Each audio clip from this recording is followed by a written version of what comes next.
Welcome to the first edition of Crusader Sports Network Baseball. My name is Will Torboff. I am joined by Alexis Gomez. We are here for the scrimmage of your Straight Jesuit Fighting Crusaders taking on the Foster baseball team. Alexis, how are you doing today?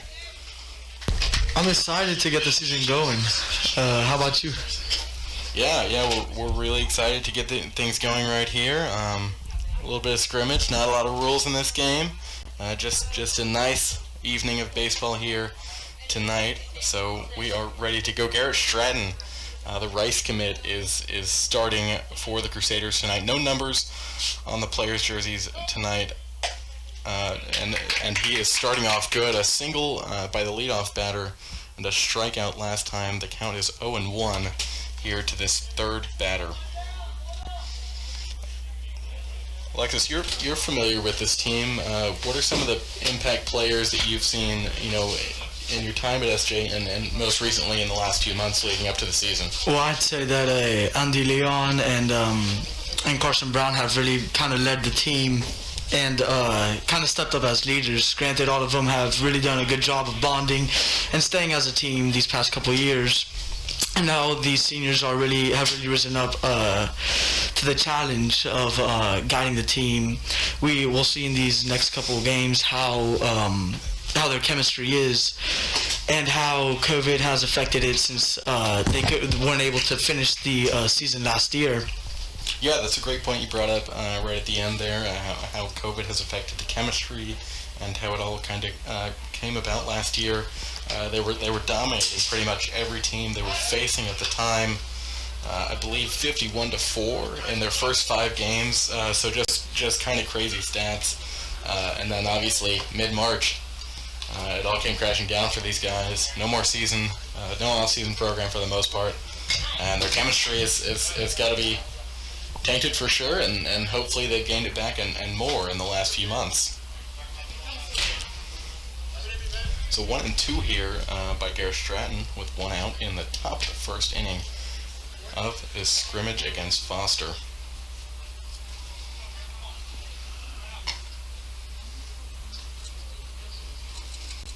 1-2 count. Oh, nice hit between first and second baseman. It advances the runners. And on first and second now. 1 out. You said now a man on first and second with the cleanup batter coming up for Foster.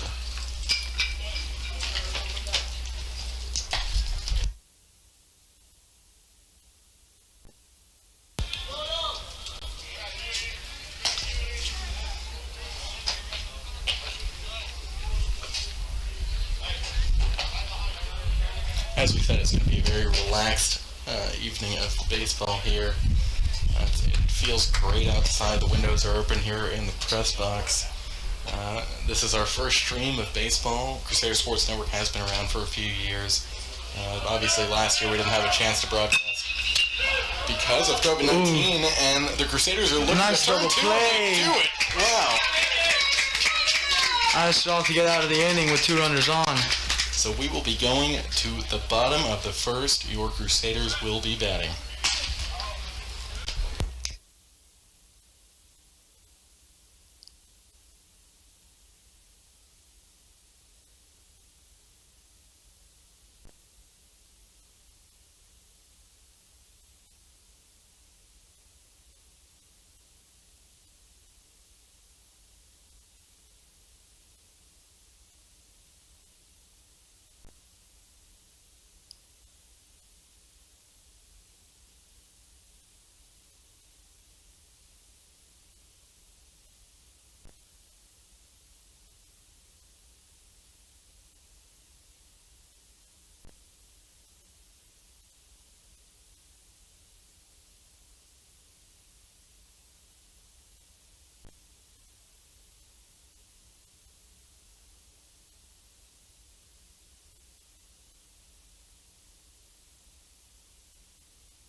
Well, we are back. It looks like it's Lee Kubash on the mound for Foster tonight.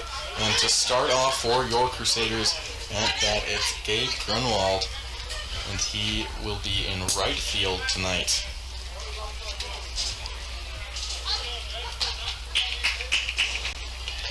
You may have seen we covered the scrimmage on Saturday without commentators. Of course, me and Alexis are here tonight.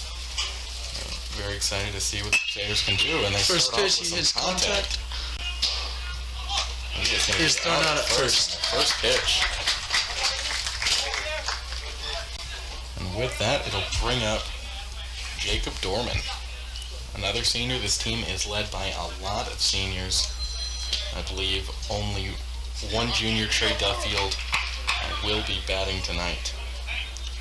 And Garrett Stratton on the mound for the Crusaders.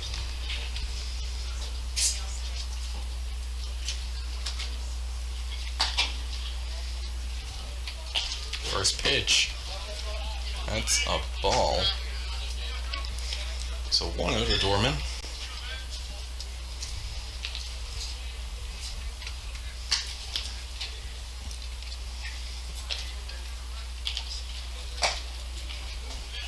That'll be ball 2 for Dorman. Now 2-0. 1 out here.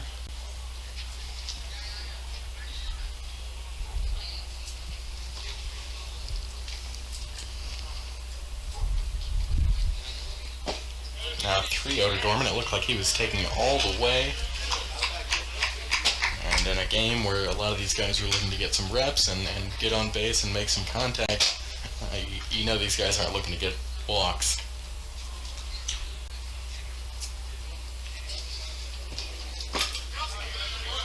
And that'll be strike 1. So 3-1 to Dorman, 1 out so far in the bottom of the first.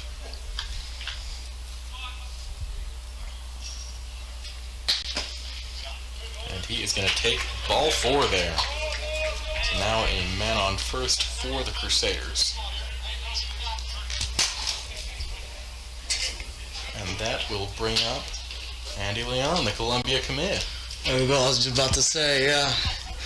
Committed to Columbia, signed a... Yeah, just this past week, Exactly. Strike Jesuit had quite a few guys committing from football, from baseball, from soccer, from basketball. And we're a very well-rounded school, and we're excited to get baseball into the mix here at Crusader Sports Network. It'll be 0-1 to Andy Leon.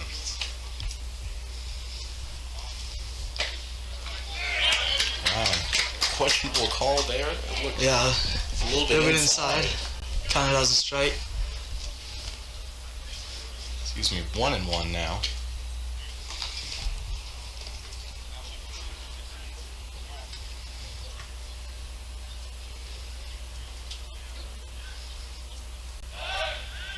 Pitch Ryan Dorman gets back safely. No throw.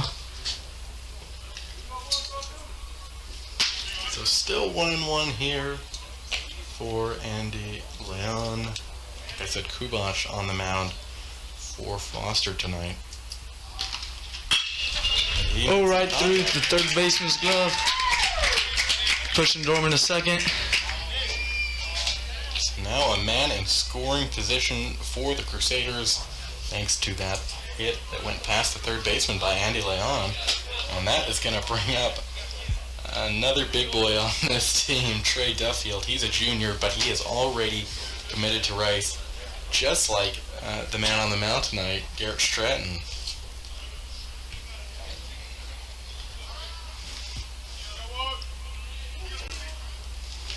Duffield playing at third base here tonight for the Crusaders. I believe he also plays first.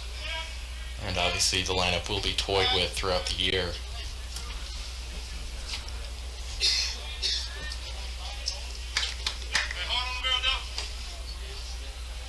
Bush taking a second for himself on the mound.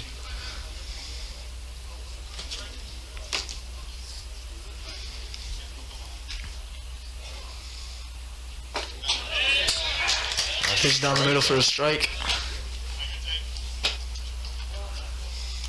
0-1 to Duffield with 1 out so far. A man on both first and second for the Crusaders in this scrimmage. That would be Andy Leon at first, Jacob Dorman at second. Trey Duffield looking to get on as well, maybe drive a man in.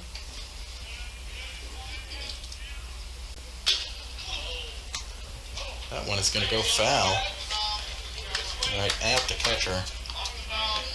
Dorman was ready, you see him? He's already going to third base. Yeah, they're trying to pick Dorman off. It seems like every few seconds, Kubash is looking back at He's been playing those mind games with them. It's really interesting, you know, in these early games to see how these guys go about it. But obviously, guys like Dorman, he's trying to get a steal, or at least he's doing a good There he job. goes. Oh, he goes. On a wild pitch. On third and second base.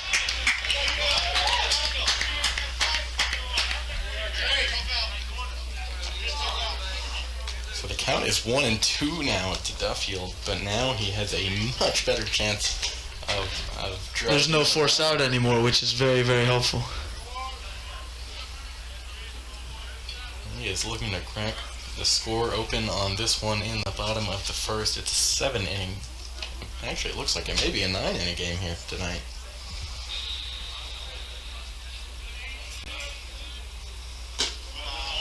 That one was pretty far outside, so it's going to be 2-2. 1 out with Duffield at the plate here. I got to talk to Trey a few weeks ago. He said he's extremely excited for the season. Of course, he was very upset at how it ended last year, and he's gotten to make his way through the rounds throughout the country on a select team and just kind of showcasing his skills, and he fouled that one off. But he's definitely one of the bright spots of this team going into this year. So still 2-2 here to Duffield.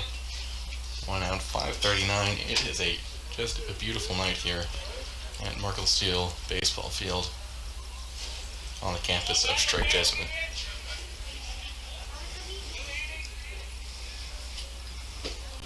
And Duffield is going to strike out. That's good. Nasty pitch there by Kubash. He gets out number 2 of the inning.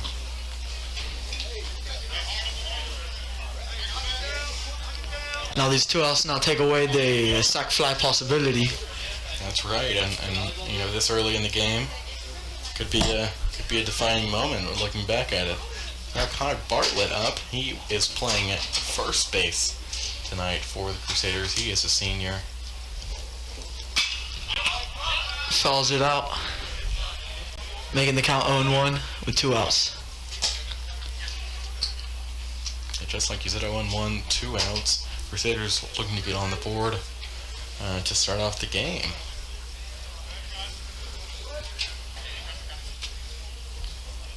That'll be Leon on second and Dorman on third. And strike 2 to Bartlett.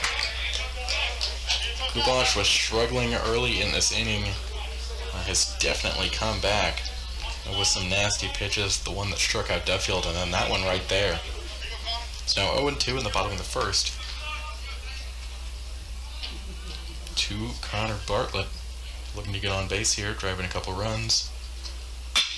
And His contact goes straight. Oh, the shortstop bobbles the ball, scoring Dorman and Leon. Bartlett stayed up first, making the score 2-0. The Crusaders get on the board just as they were looking to do. Now a man on first. 2 runs in. It looks like Bartlett may not run though. It seems like they may be bringing someone else in to run. That's exactly what I'm trying to see, is who are they bringing in to run for him? Yeah, like we said, this is a scrimmage. It's still the preseason. Just feeling things out right here. Exactly, a game for reps. A nice knock there by Bartlett. That brings up Ryan Montgomery, a guy that has been on this team for a couple of years now. And Hits it right in the hole between shortstop and third, pushing Bartlett to second. So bottom of the first, and the Crusaders are starting a little bit of a hit party right here. Little 2-out rally. Montgomery hitting that now brings up Jacob LaPresto, another senior. Yeah, as I said earlier, Trey Duffield is the only junior on this team, but I know there are quite a few juniors on the JV team, and looking to get a lot of reps, and guys that may play later in this game. We've heard that they are going to sub a lot of these guys about halfway through the game, just so that everyone can get reps, like we said. Ball outside makes it count 1-0.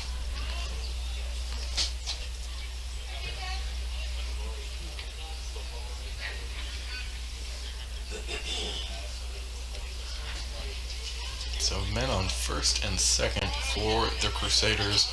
Ryan Montgomery up to bat. The count is 1-0. He's going to make contact.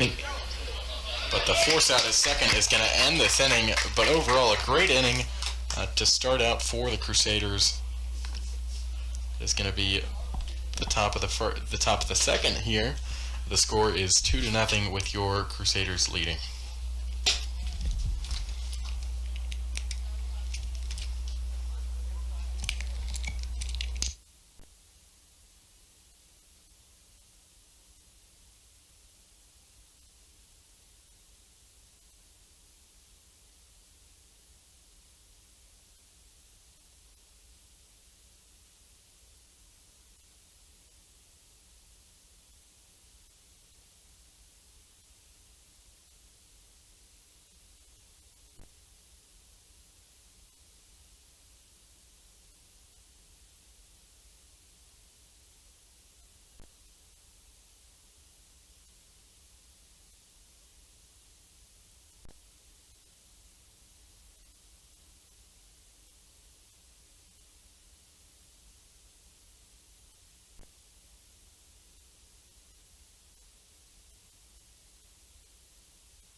I'm not sure. We're back for the top of the second here. And some contact to start off with for Foster. But caught by the center fielder for the Crusaders. Start off with an out right here. And playing center field for Strike Jesuit is Jacob Dorman tonight. As we said, we don't have a great view of these players, and to add to that, they're not wearing jersey numbers, so excuse us if we get some of the names wrong. We've heard that they're making a lot of subs, like I said. That was a... Oh, it almost clipped. Coach Garcia. No. Make him stay on his feet.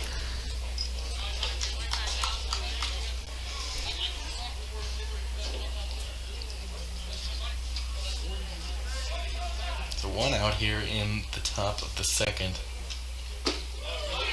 Nasty pitch there. Make that 0-2.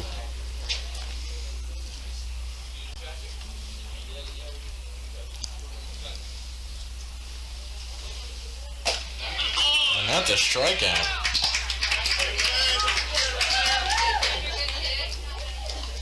I believe Garrett Stratton is still on the mound right now, but I'm not sure of that.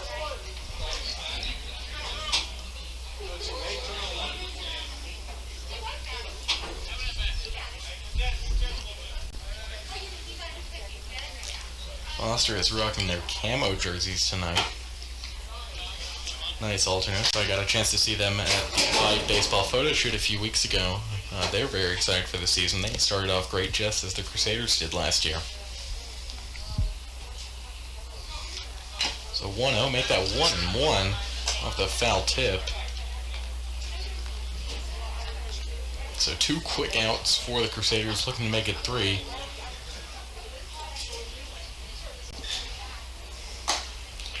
And that one is going to be pretty far outside. Make it 2-1 with 2 outs.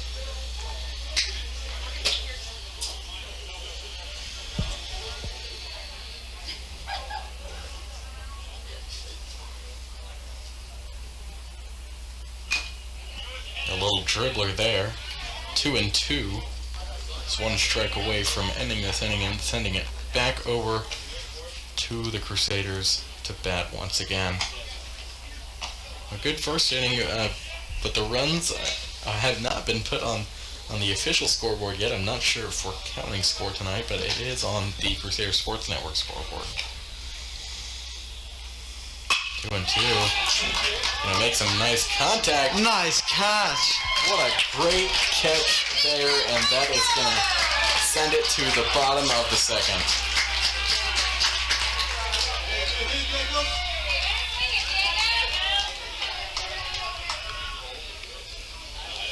Excuse me, that was out number 2 of this inning. What a great catch there. Sorry about that, but just an amazing catch by Jacob Dorman there. He got on, he scored a run in the bottom of the first. Top of the second, he makes that great catch.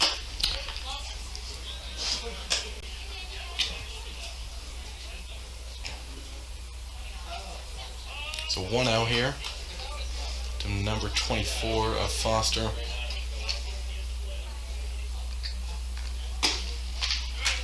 Now 1-1.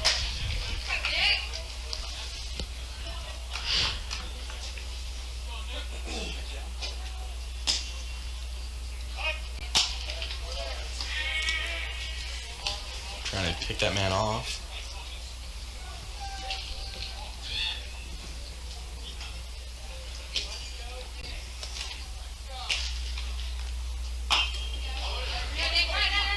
And that is going to be out number 3. Nicholas Johnson tried to get on, couldn't do it though, and that is going to send us to the bottom of the second.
We are back here at Markle Steel Baseball Field, 5:51 here at the campus of Straight Jesuit, and we are ready for the bottom of the second. It is Vaquero batting for the Crusaders here.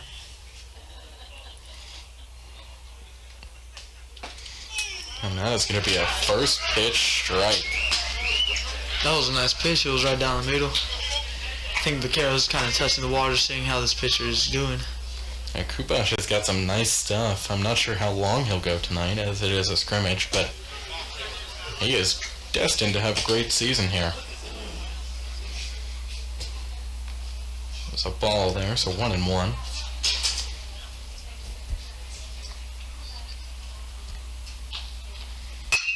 Ooh, and some nice contact. Almost hit Kubash there. But Vaquero is going to get on with the single. He tripped a little bit there. Yeah.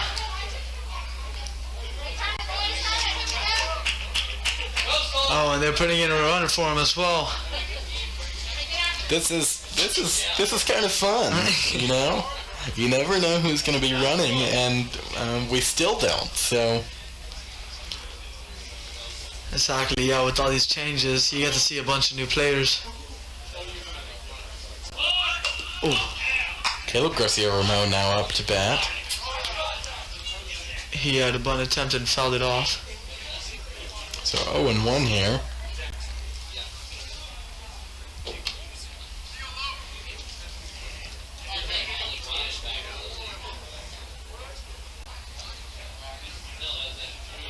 And Kubash wants to take some time for the 0-1.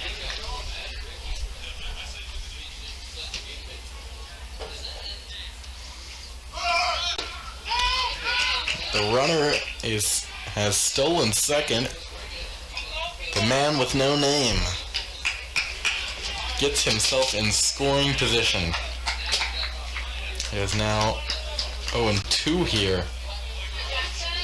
To Caleb Garcia-Ramon in the bottom of the second with no outs. He is the 9th batter, but there will be a 10th batter. One of the joys of scrimmages, more guys get to play.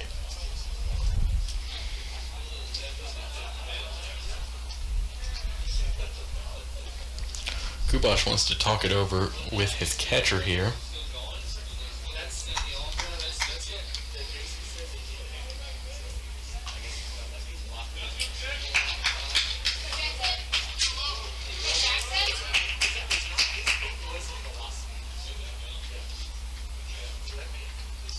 Yo, and 2 here for Kubash. Garcia-Ramon gets some contact. That was a nice stop by the runner second baseman. He was thinking about coming home. But it's going to be men on the corners here with no outs for the Crusaders. And if you saw, that was great by the right fielder. That was where he was coming in already to back up the second baseman in case it went through him. But the second baseman was able to stop the ball, keeping the runner at third and first.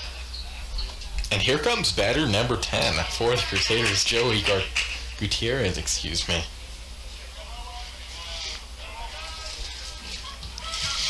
So 2-0, as we would have it, the Crusaders are leading. No outs, men on first and third. And that's going to be a first pitch ball for Kubash to Gutierrez there.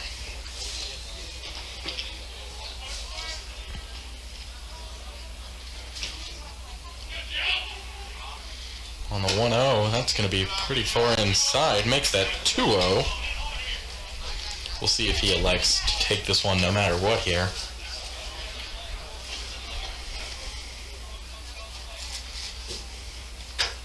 On the 2-0, that one is going to be called a little bit high. Makes it 3-0. So with another ball here, the bases will be loaded for the Crusaders. But that one's going to be right down the middle. He was taking that one all the way. 3-1 here to Gutierrez.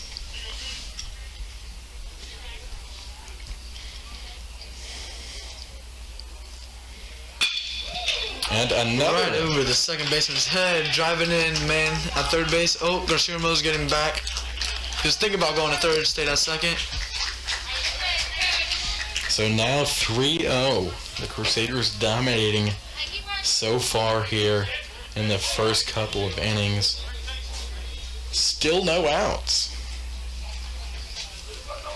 And that is going to bring up the leadoff man, Grunwald.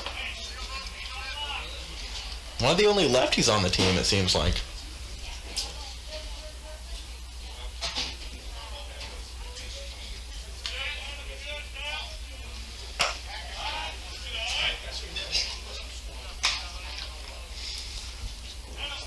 One-0 here for Grunwald.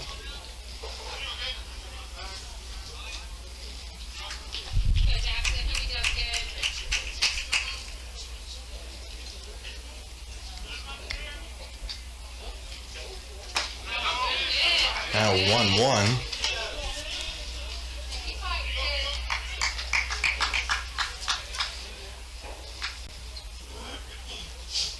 Men on first and second for the Crusaders. And that 1-1 is going to be wild. Nice recovery there by the catcher for Foster. Now it's 2-1.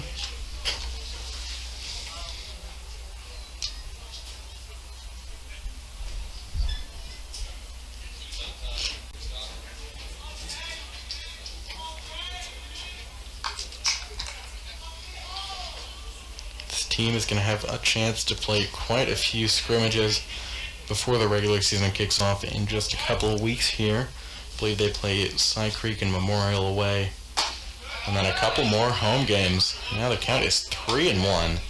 Grunwald. Still no outs. It's been a great inning so far for the Crusaders. Yeah, if there's one thing that we could see from this inning is that their bats are ready. They've been practicing and that they have a lot of power. Know where to hit the holes. That one was very far inside. They're going to call it a strike, though. So a full count here. You said the bats have been active so far. These guys have practiced a lot.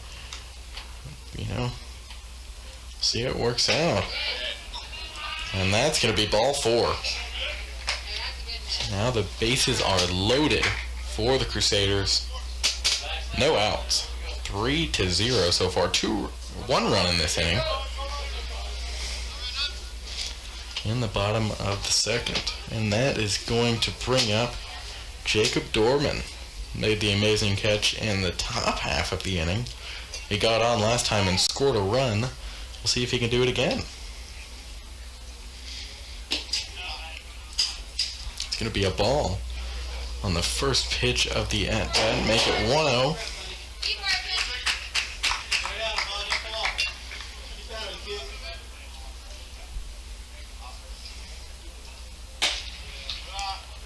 One was outside and another ball there for Kubach. A 2-0 with a man on first, second, and third. Now 3-0. Dorman may just walk in a man right here.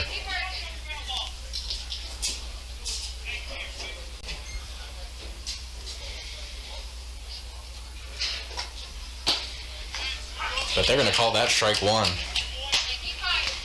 You can see that the pitcher's been trying to hit that outside corner. But then he's also been trying to go all over the plate with different batters. But that's going to be ball 4, and it's going to bring a man in. So 4-0 right now. Still no outs in this inning. They could have a good chance to bat around here.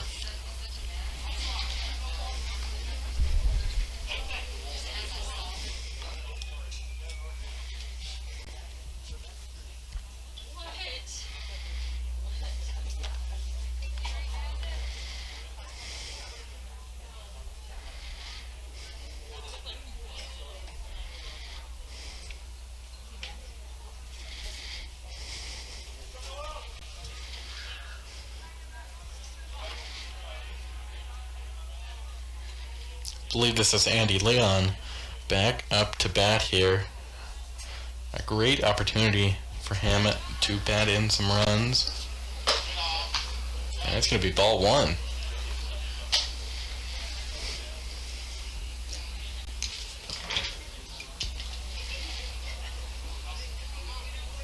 So bottom of the second here for the Crusaders.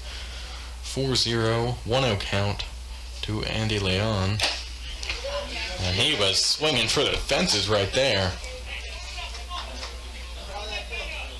1-1.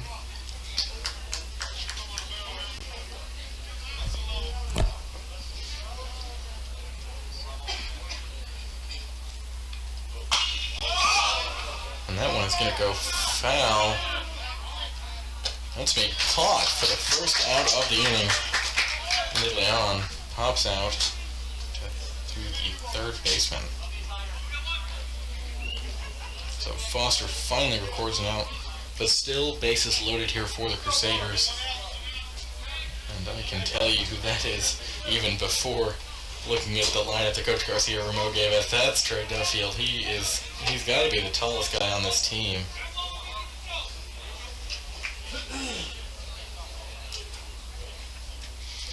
Still bases loaded. Great opportunity for Duffield now, since Leon couldn't quite take advantage of it. That one's going to be low. Ball 1.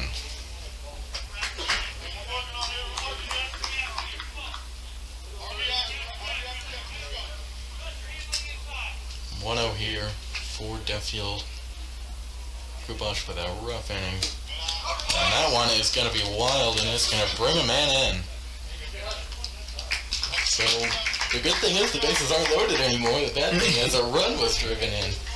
5-0, the Crusaders just adding on now.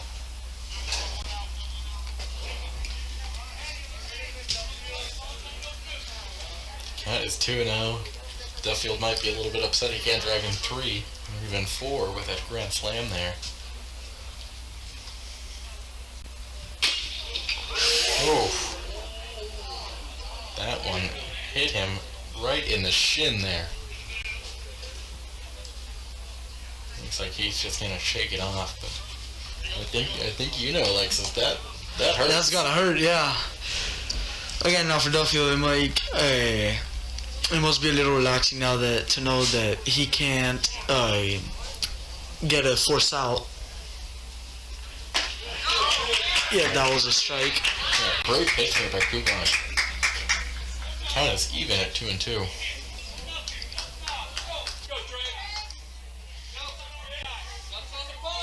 Duffield looking to drive some runs in. We'll see if he can do it. He's going to lay off that one just a little bit high. Makes this count full at 3-2. Only 1 out. As he said, there's not a force out anymore.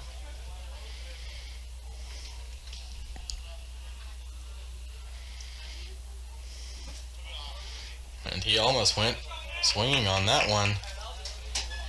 And they're just going to end the inning there. So we'll be right back for the top of the third here. The Crusaders leading 5-0.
We are ready for the top of the third here. We believe Presto may be now on the mound for the Crusaders.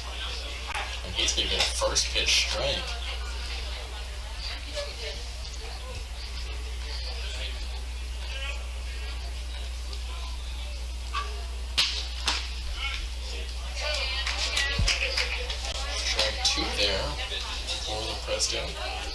who we believe to be the Presto, is someone completely different. Another one of the joys of scrimmage high school baseball. 1-2 here to number 27, Foster. That's Cameron Franklin, the junior. Plays both shortstop and second base. Pitcher. Looking to be a little bit more on point as the count goes on, but that one was pretty far inside. Now 2-2.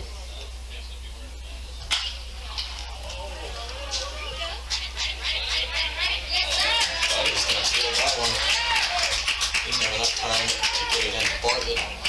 So a man in at first with no outs. And that is going to bring up Jackson Lowe, the sophomore on varsity for Foster. I know the batter got a little choked up on that pitch, but was able to reach first safely. Hit it right between the Presto and the second baseman.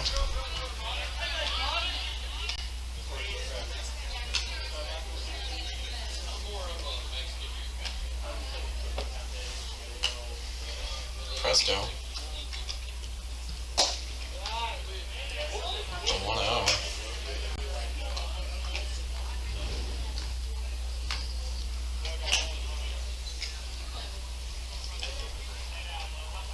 Still 5-0 here.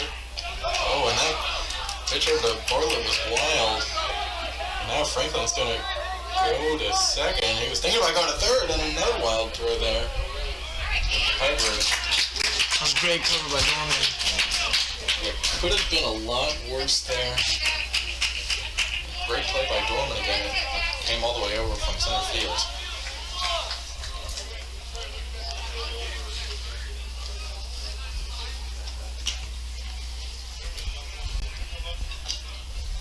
So still 1-0 to Lowe here. Oh man, on second. He's gonna bunt.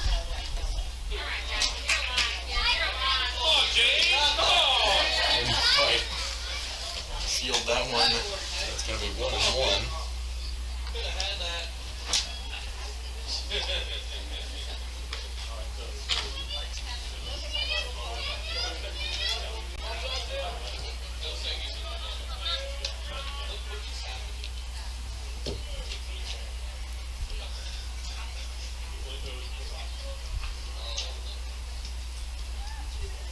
Presto didn't like the original look that Takara gave him. And the bunt again. Oh, almost a great play there. Got him on at first. Wow. The Presto go for it, didn't get it, and then right there by Takara over the Bartlett. It did advance the runner though to third.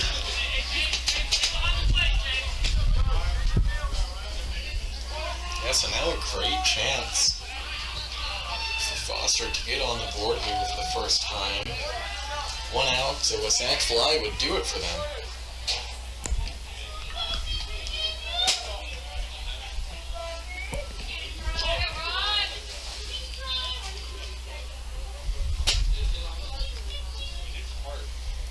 First pitch here. That one is just barely going to go foul there for run and tally. Second baseman, the senior.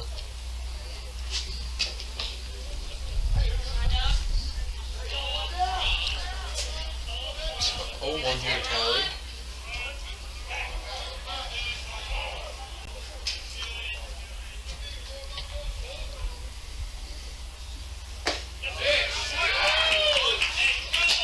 Strike number 2 there.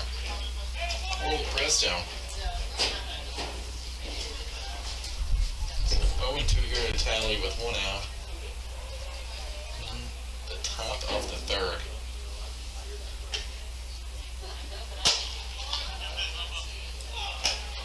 Make it 1-2.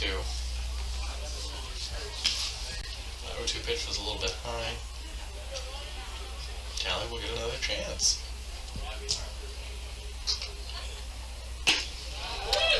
Nice stop by Vaquero. Yeah, great stop there, like you said, by Vaquero. It's a 2-2.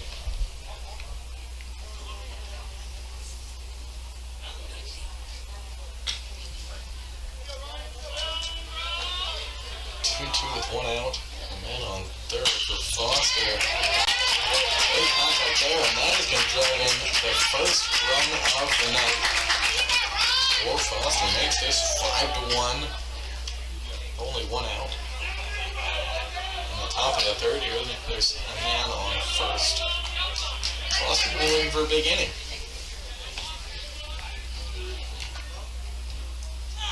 Chase Cloud is now up to bat for the Falcons.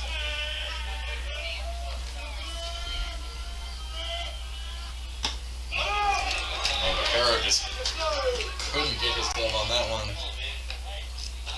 And then Malley is going to advance to second.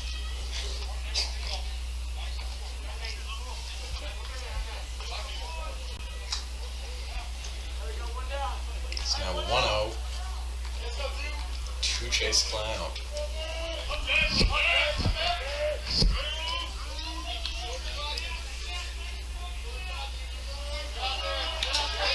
1-0 pitch by Lepresto. He makes a nice contact. And they're going to Nice double play by Joey Gutierrez. So a great play to end the inning there for the Crusaders, 5-1, going into the bottom of the third here.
Welcome back. We're here at the bottom of the third. It looks like it's a pitching change for the Falcons. They've brought in Sands on the first pitch there.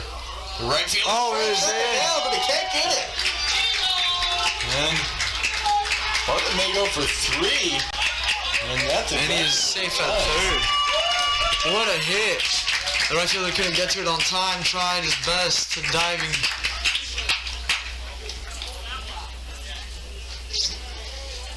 A great hit there by Bartlett. And that is going to bring up Ryan Montgomery.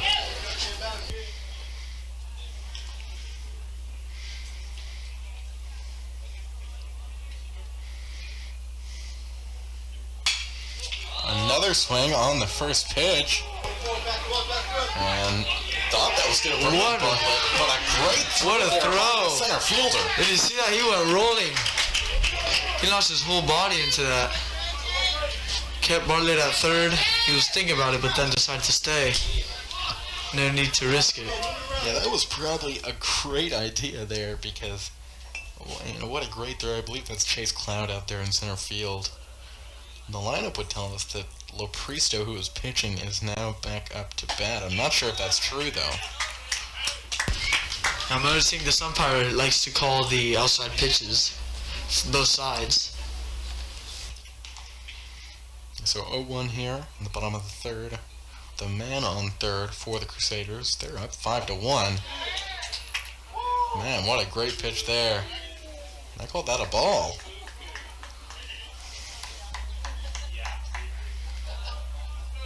Nice little curveball right there. Counts even at 1-1. And that one went foul and went way behind us. Makes the count 1-2 here with an out. In the bottom of the third, a man on third. Connor Bartlett, to be exact.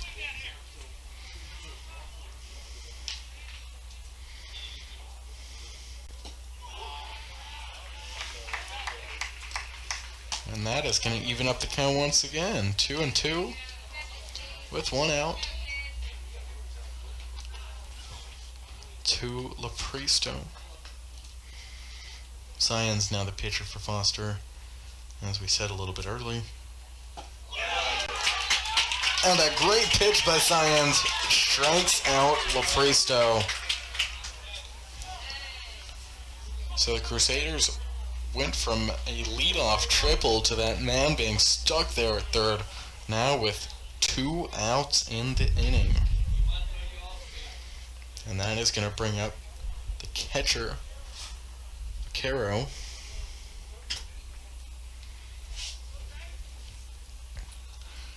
First pitch here to Vaccaro. And it's going to be a ball. High and outside. The sun has set here at Marcus Seal Baseball Field. There's shades of pink and orange in the sky. It's, like I said, it's just a beautiful night out here. And a beautiful pitch there by Sions. Makes the count 1-1.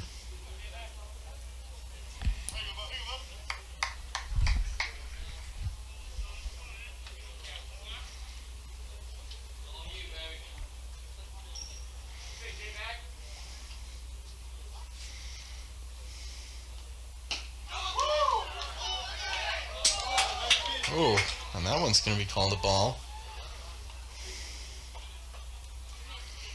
So 1-1. Vaccaro looking to drive a man in there, the man at third. 1-2 here. Vaccaro gets some contact, but he's going to have to hurry down to first, and he can't get it. A great inning there by Sions, minus the leadoff triple, and that'll send us to the top of the fourth.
And we are back here for the top of the fourth. Looks like they may go back out with Lepresto forwarding number 4, and that's Luke Capel on for Foster, a first pitch ball for the pitcher for the Crusaders.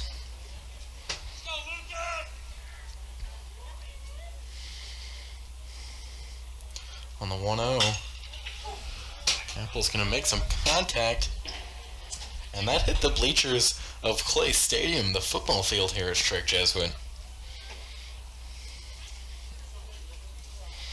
So 1-1 for Capel.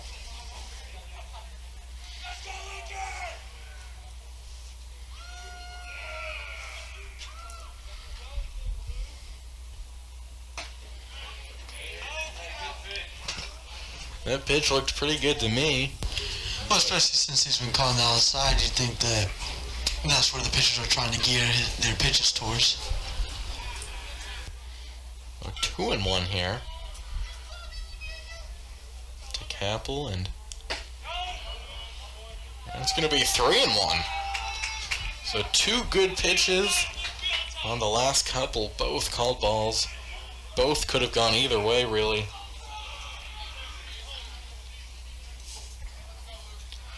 So the 3-1 to Capel is on its way. And that's going to be a foul ball. Kara's going to go for it. And I think it went right behind us. And that is going to load up the count there for Capel. 3-2. No outs here in the top of the fourth.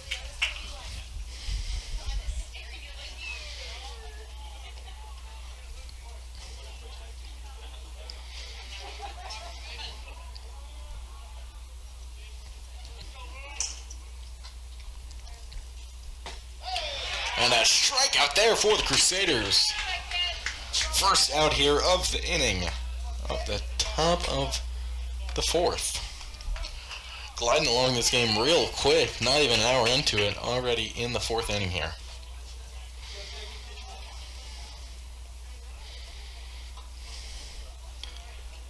Another batter up here for the Falcons.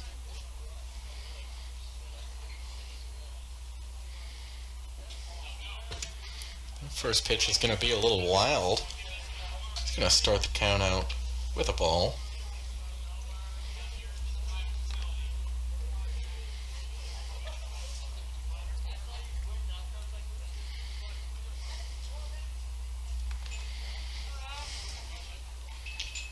See, the 1-0 is a nice strike there for Lepresto. Brett Bermudez is up to bat for the Falcons. He's an outfielder, but he also pitches. Brett is a senior at Foster High School. 1-1 with 1 out. And that is going to be an easy one. Barely lost. Complete. The 2 quick outs here in the top of the fourth.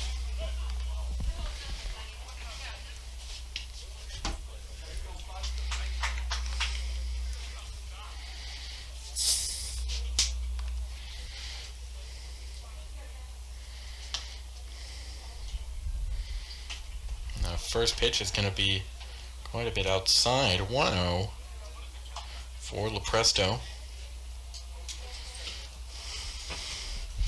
Up to bat for Foster. Looks like it may be Hayden Holchak, the left fielder, sophomore. Quite a few sophomores on this team. Not as many for the Crusaders for sure. Now it's going to be 2-0 to Holchak.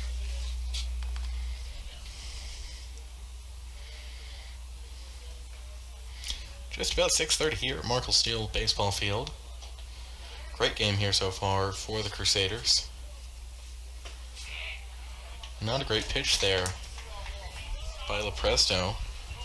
Holchak now has a 3-0 count.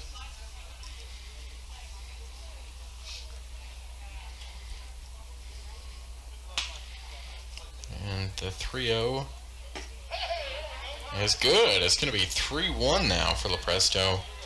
Looking to finish out this inning strong.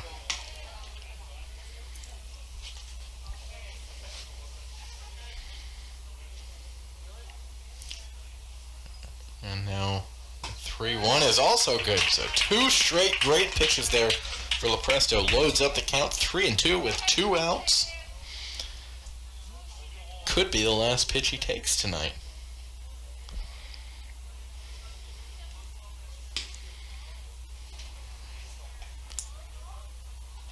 And here he goes with the 3-2. That one's going to be wild. So Holchek will get on to first. Still 2 outs here. But now a man is on first.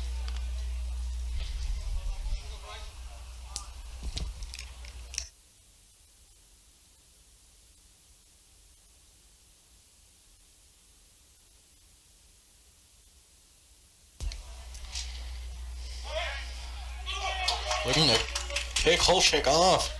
But it's wild again. That's already happened now twice for the Crusaders. Holchek is going to get to second.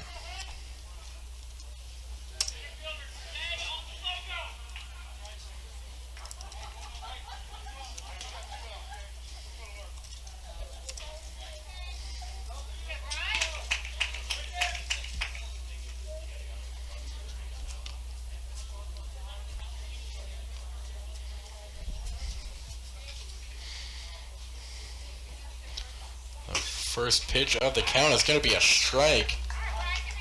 And now a man on second for the Falcons.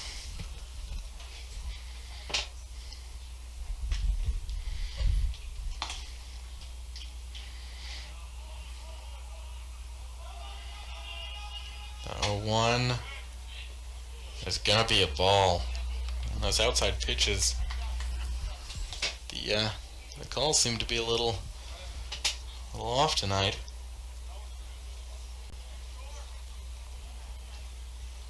Every umpire has their zones, and obviously this one favors outside a little bit. The man on second was looking to steal third, and he's going to be able to go home. Dorman couldn't get that one. It's now 5-2. The Falcons looking to make a little bit of a comeback here.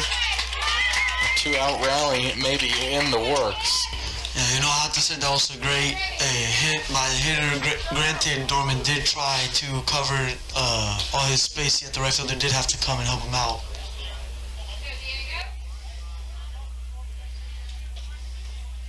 Now Diego De Leon up to bat. First baseman and right-handed pitcher for the Falcons.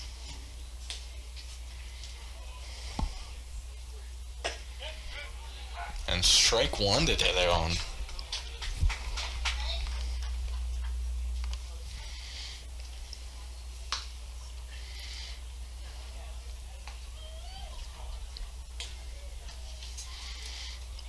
Man in scoring position there. De Leon looking to drive him in. But now, after that foul ball, he's got an 0-2 count.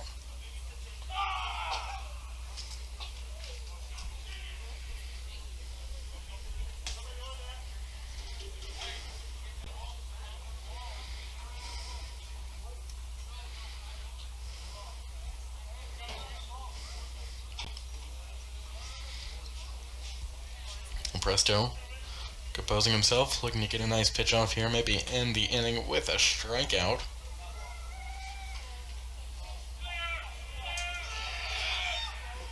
And that's exactly what he does, but it's wild, and he's going to have to get De Leon out at first. That's what they do. So that'll send us to the bottom of the fourth here, 5-2. The Falcons added on a run here.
bottom fourth here, the Crusaders back up to bat. They're up 5-2 on a home scrimmage here against Foster.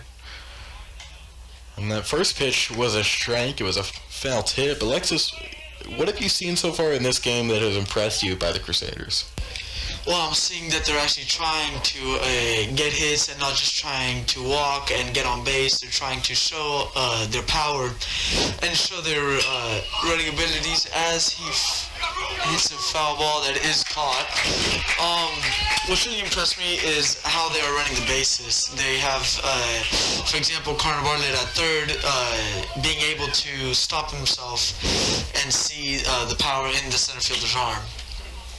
Yeah, a lot of effort shown tonight by the Crusaders. A foul ball there was caught by De Leon at first base. So now an easy first out by the Falcons. And up to bat, I believe this is Vaquero. The Crusaders are rocking their practice jerseys here tonight. And that wasn't going to go fair. Right down the line.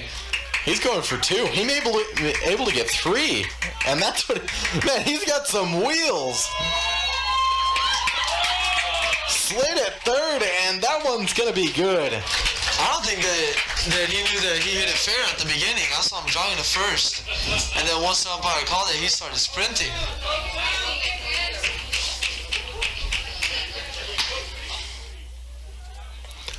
So one out here in the bottom of the fourth. Now a man at third for the Crusaders.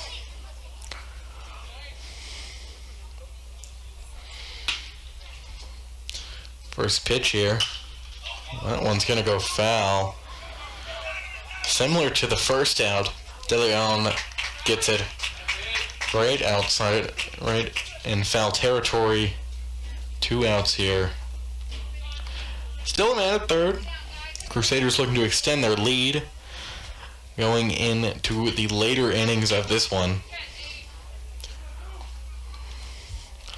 Crusaders are a little bit rest up today because today was a raffle holiday here at Strake Jesuit. If students sold their raffle tickets, they did have a chance to miss the day of school. A nice day for the both of us and most of the student body, and I'm sure all of the baseball players. I'm sure Coach Garcia Ramo urged these players to sell their tickets. It's for a great cause. It benefits Strake Jesuit Financial Aid. And that just benefited the game because now it's 6-2 here.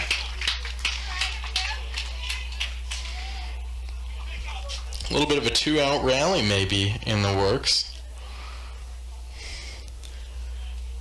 6-2.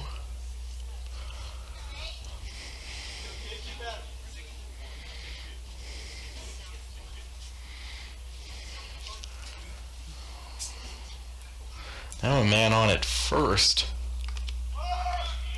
He's running. He's looking to steal. And it's going to be close. Shortstop dropped the ball. You are right about that. Allowed the runner to be safe at second. So 1-0 here to the Strake Jesuit batter. Now he's got a man scoring position. Already got 1 run in on this inning. Looking to make it 2 or even a 3 with a home run. They're keeping tabs on the man at second. Rightfully so, and that one's going to be a strike. So 1-1 with 2 outs here in the bottom of the fourth.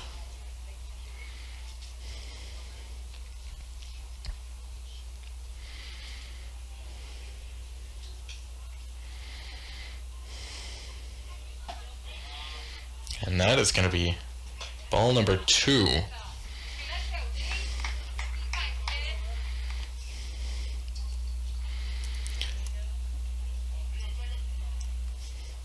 Zions is still in for the Falcons. Remember, he pitched last inning. Chopped up there. And it's going to be a nice out there for the Falcons. Ends the fourth inning. The score is now 6-2 with your Strake Jesuit Fighting Crusaders taking a commanding lead and extending it there in the bottom of the fourth.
All right, and we're back. Top of the fifth here at Strike Jesuit. And that was a wild one. To start the inning, Nicholas Johnson up to bat for the Falcons.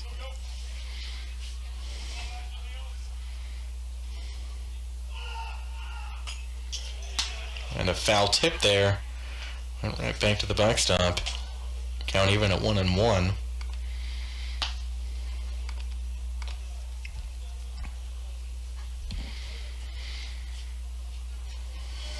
Just about an hour and 15 minutes into this game. It's flowing pretty nicely. The energy out here has been calm, and these guys are ready for a great season. I'm sure Foster is too. Yeah, for those that didn't notice, I think Andy Martinez is the new pitcher for Jesuit. And Andy Martinez is going to get strike number 2 there on Johnson.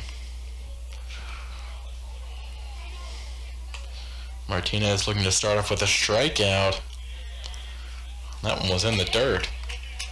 That'll fill the count up 3-2 to the first batter of the inning here.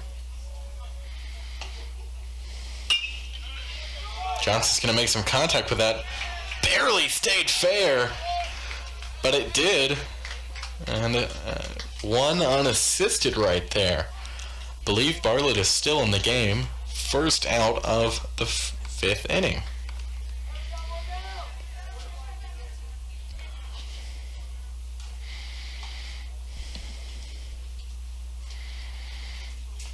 So Martinez here.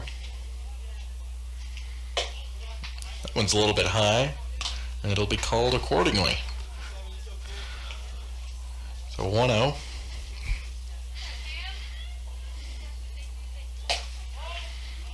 Make it 2-0. 2 pitches in a very similar location to Cameron Franklin.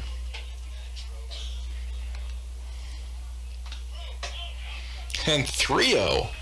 Last 3 pitches have been high. And because of that, Vaquero is going to go talk to Andy Martinez and maybe sort this one out.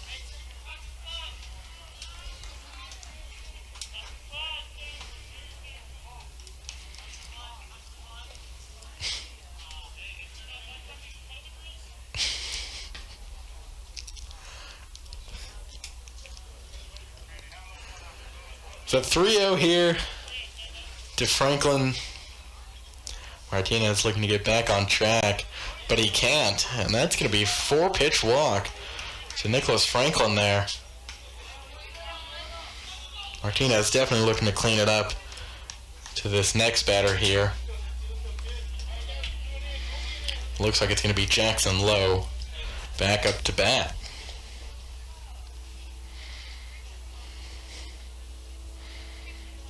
Martinez was checking over to first. Hasn't worked out for him quite a few times when they've tried for it earlier in the game. Luckily, this one didn't go out, too.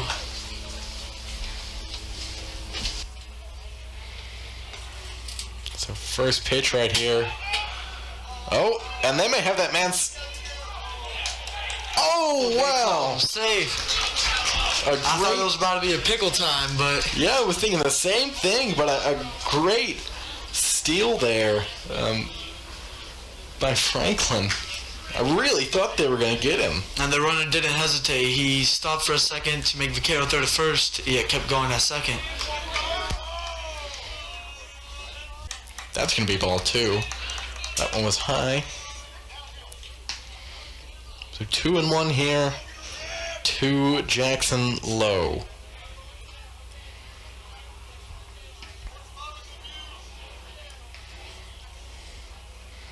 The 2-1 is a great pitch. He got him swinging right there. So 2-2 for Martinez with 1 out and a man on second.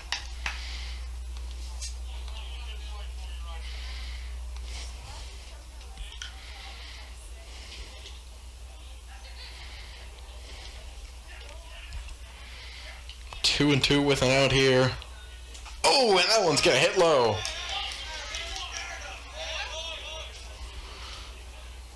So now the forced out is back, but there is one more man on base.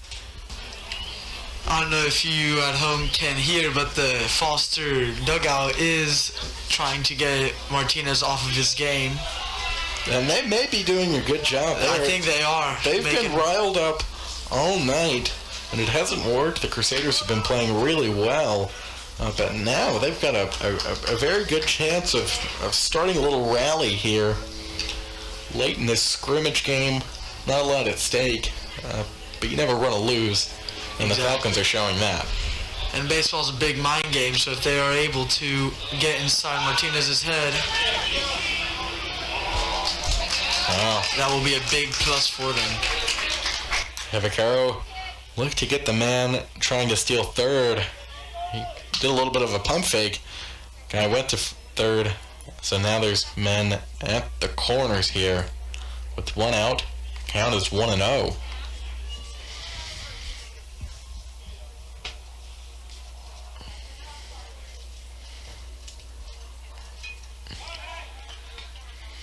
Trying to get Lowe out at first there. Unsuccessfully there. Now pick was a risky move because if it would have gone past the first baseman, the third could have easily scored. Luckily it did not. Right about that. Talley's got an opportunity to bring that man in. And just a string of not so great pitches here from Andy Martinez, but I'm sure he will get back into some good counts hopefully.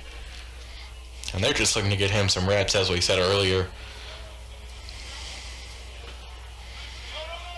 And ball number 3 there for Martinez. So with the ball here, the bases would be loaded with just 1 out.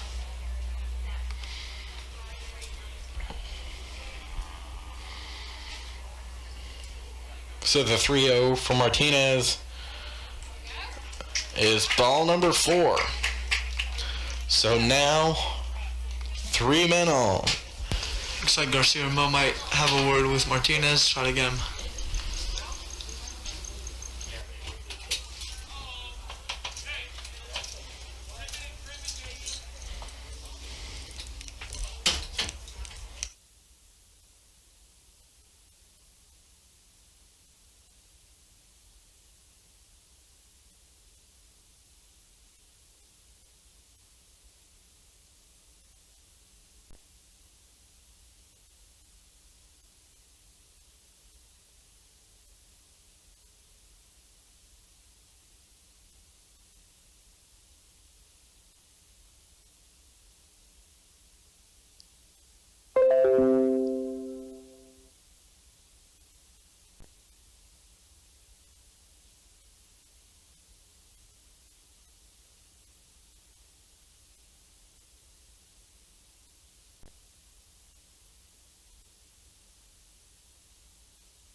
And we're back here in the top of the fifth. Bases loaded for Foster. And that first pitch is going to be a foul tip. Call it strike number one. And you can really tell the hitter wanted to get a hold of that ball. That's Chase Cloud up there for the Falcons. And Cloud is going to take ball number one.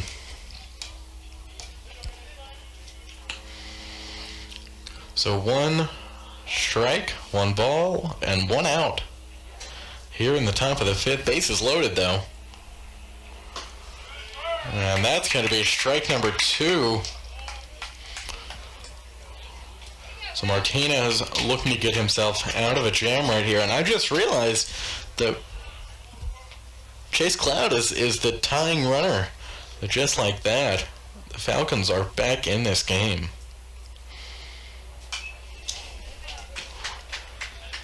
Foul ball there. Still 1-2.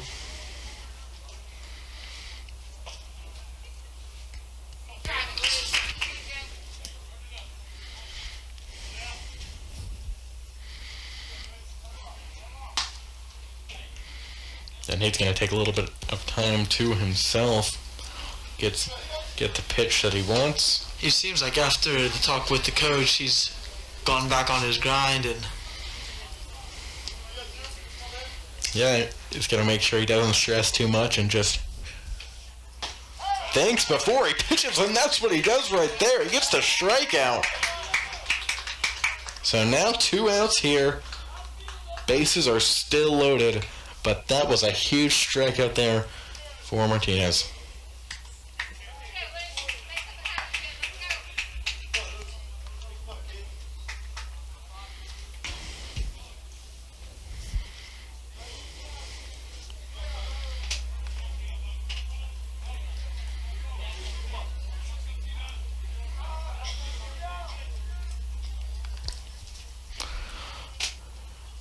Waiting for the first pitch here of this batter with 2 outs. And it'll be a ball. That one was high.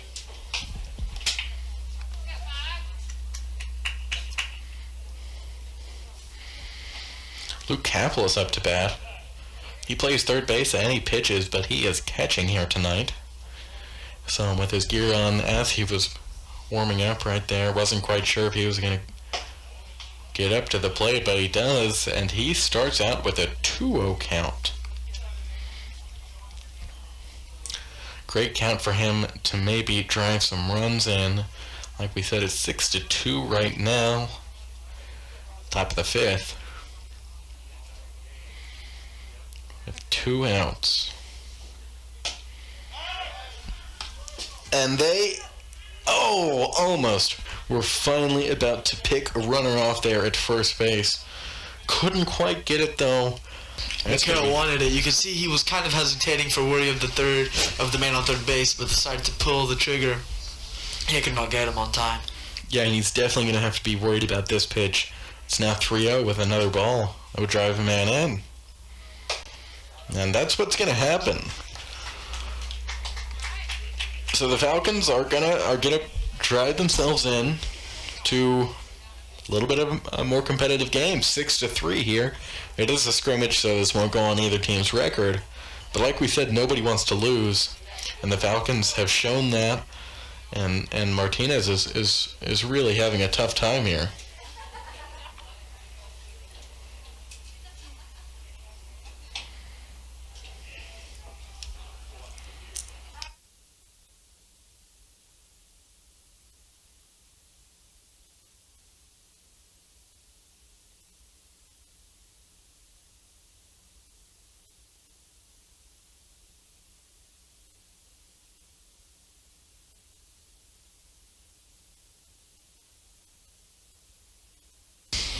Base is still loaded here for the Falcons. Now a 6-3 game with 2 outs. First pitch is wild. A man may come in, and that's what's going to happen. Jackson Lowe finally comes in. Now 6-4. Sadly, Vaquero couldn't get a hold of that, as Martinez did try to come up to home.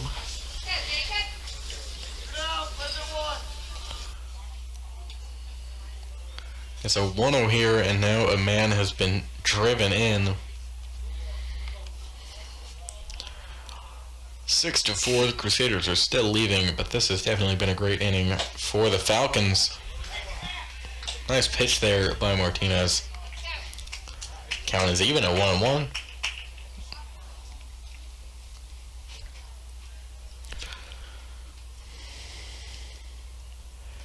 Looking for 2 straight good pitches. I may have jinxed him there, and that one was very close to hitting the batter. That was a great stop by Vaquero, though, getting up in time as it went right over. It's now 2-1. Bases loaded here. Excuse me, a man on second and third here for the Falcons. And the batter up now serves as the go-ahead run for Foster. So 2-1 to the batter, 2 outs. It's been 2 outs for a while now. Just looking to shut the inning down. That one's going to be high too. He can walk this guy without giving up another run, but you know that he doesn't want to, right? Obviously not. I feel that if he could come back from this, it would really be a confidence booster, and it'd bring the morale of the team back up. They do not look like they are too pleased with how Foster has been doing, but you do have to give it to them that they have been laying off a bunch of pitches. Laid off another one there. It's going to load up the bases again. And they're actually going to call an end to this inning. So 6-4 is the score going in to the bottom of the 5th.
Looking to get started off at the bottom of the 5th here. Looks like Gabe Grunwald he was the leadoff man to start off this game, and it looks like he may be up to bat once again here in the bottom of the 5th. That first pitch, I think we have a new pitcher in for the Falcons. That one was in the dirt. It's going to be 1-0, and this next one was also in the dirt. Make that 2-0. A lot of early season jitters for these guys, just getting back into the rhythm. Most of them haven't played real baseball in almost a year now. I know that's hard to believe for a lot of people. A 2-1 strike there. But we have almost been in this situation for a year now, 11 months just about. And strike 2 there. So 2 great comeback pitches for the pitcher for the Foster Falcons.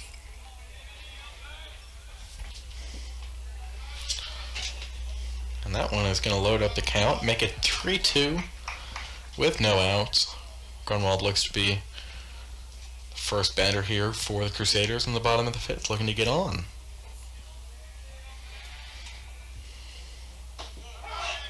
And that one is called strike 3. He is out. It looks like Duffield is now up to bat. And Grunwald did not seem pleased by a couple of those strike calls, but you know those calls can really go either way, so it's time to just kind of use that for next at bat. Exactly. That's going to be ball 1 to Duffield. The Rice commit, he committed just around the same time that his good friend and teammate Garrett Stratton, who was in this game earlier, committed.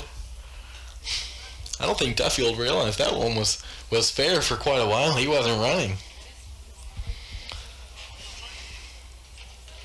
So 1-1 here, with 1 out. In the bottom of the fifth. Just past 7 o'clock here. About an hour and a half into this game, and he gets some nice contact. And the right fielder gets that one. I thought he was going to run into the center fielder there. They got awfully close to make that out number 2 here for the Falcons. This inning is going pretty quickly. We'll see if they can finish it off right here.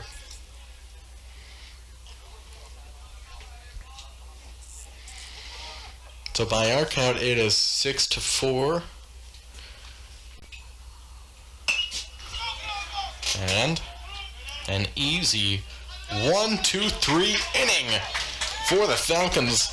That had to be under about 10 pitches there. So the pitcher did start off a little rusty with those first couple pitches, but then he got on his game and was able to get the Jesuit guys out fairly quickly.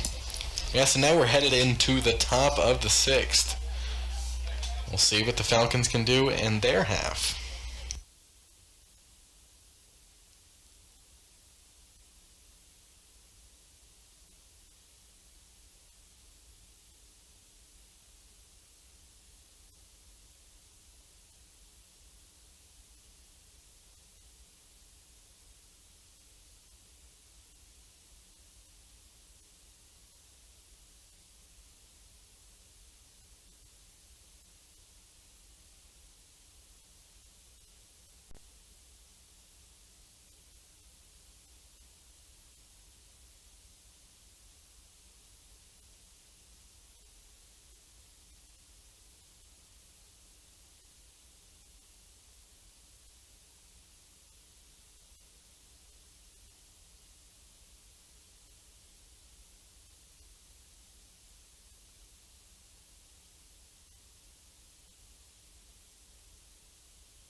Another pitching change here for the Crusaders. In the top of the 6th, Caleb Garcia-Ramo is in, and he starts off with a strike. As you at home can also see that he has a unique pitching style, the submarine pitching style, which does resemble that of Major League pitchers Craig Kimbrell. Yeah, the submarine pitchers have kind of died out in the last few years. Aren't all that efficient unless you're really good at it. And he is. It is, and one of the main advantages of being able to pitch that way is that it is now such a rare style that it does mess up the batters in their pacing and how just how that ball comes at him is so weird and so different. You can get a lot of strikeouts in a short amount of time. exactly. So 2-2 here to the first batter of the top half of the sixth. He's gonna get some nice contact, but a great effort there at first for out number one. So nice try by Kubash, who pitched earlier in the game, but he's out, and it looks like number 11, Coleman Biggs, is now up to bat for the Falcons.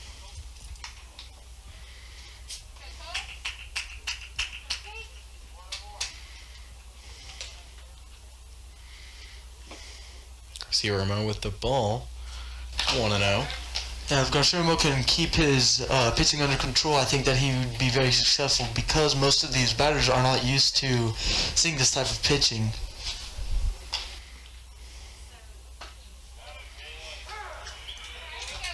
And now it's 1-1. There we go again with the outside corner.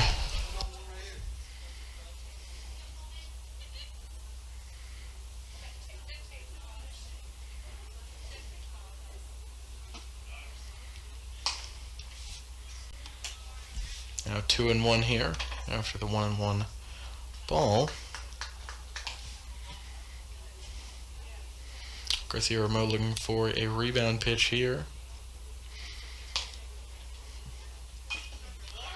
Took it a nice little foul tip.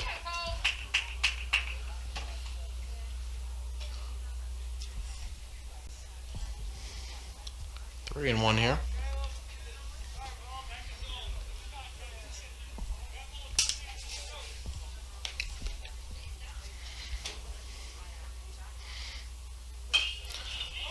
And that one that's going to be foul.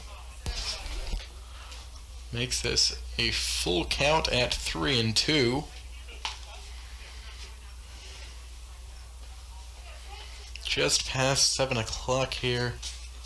It's 2-2. So we thought an extra ball went up on the main scoreboard here at Markle Steel Field.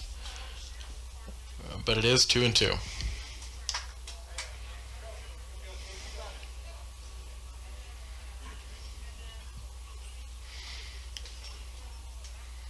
So the 2-2 ball with one out here. Nice contact there. Duffield just bobbled it and couldn't get it off. I think he got caught between the legs and wasn't able to get it in time. So now a man on first for the Falcons. And number 22 is now up to bat. That's Bryce McDade, the senior outfielder.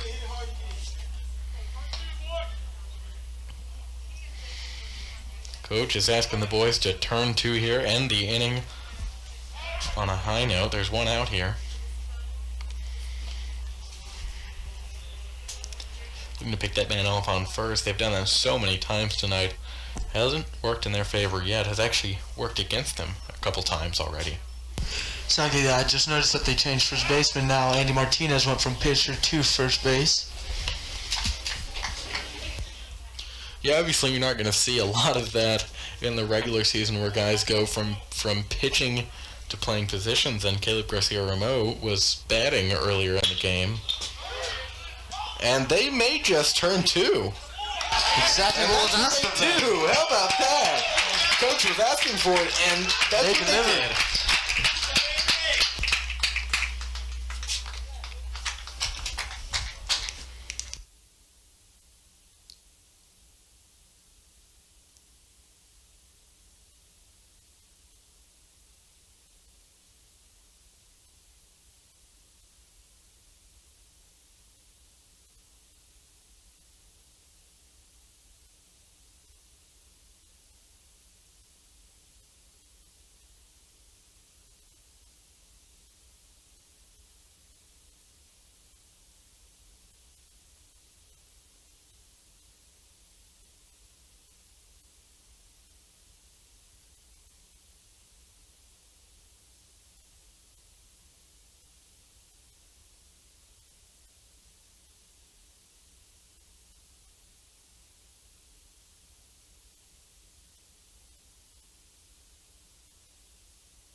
bottom of the 6th here for the Crusaders. They're up 6-4. And a first pitch ball there. I think it's a new pitcher for the Falcons.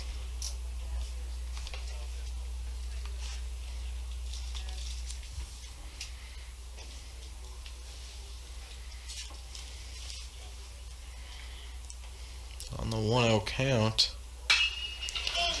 one's going to be popped up to left center, and the center fielder is going to take that one. An easy, quick out number 1 there for the Falcons.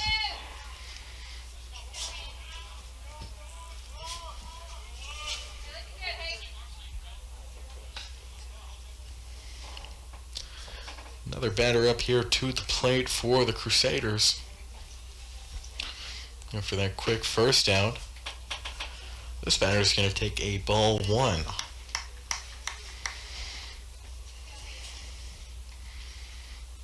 So on the 1-0,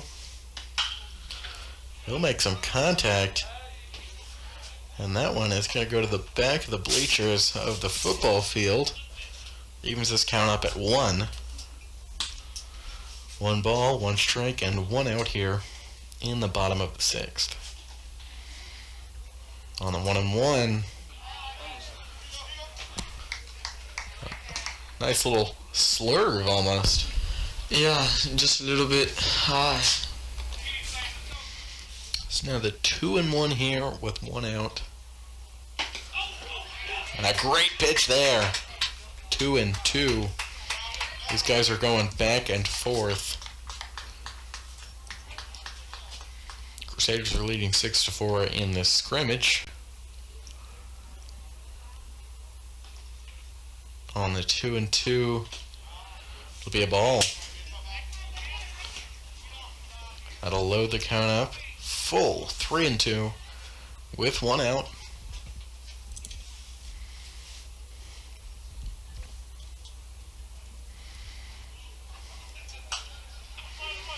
This one is going to go foul right over our heads. Count will stay at 3-2.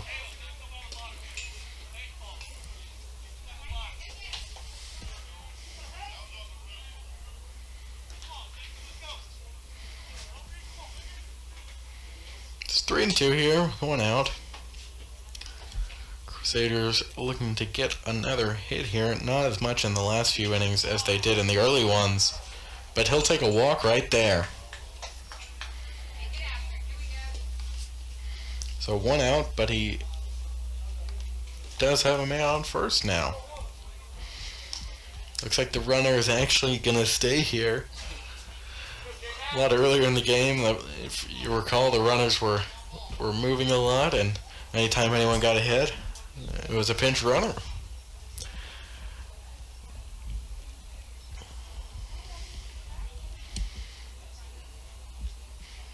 So the first pitch here is a little bit of a foul tip.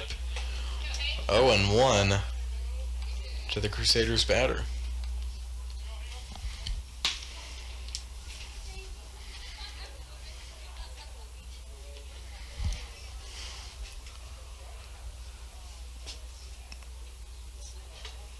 It's about 7:15 here, almost 2 hours into this scrimmage. And that is going to be ball 1. So 1-1 here with 1 out and a man on first. A lot of ones.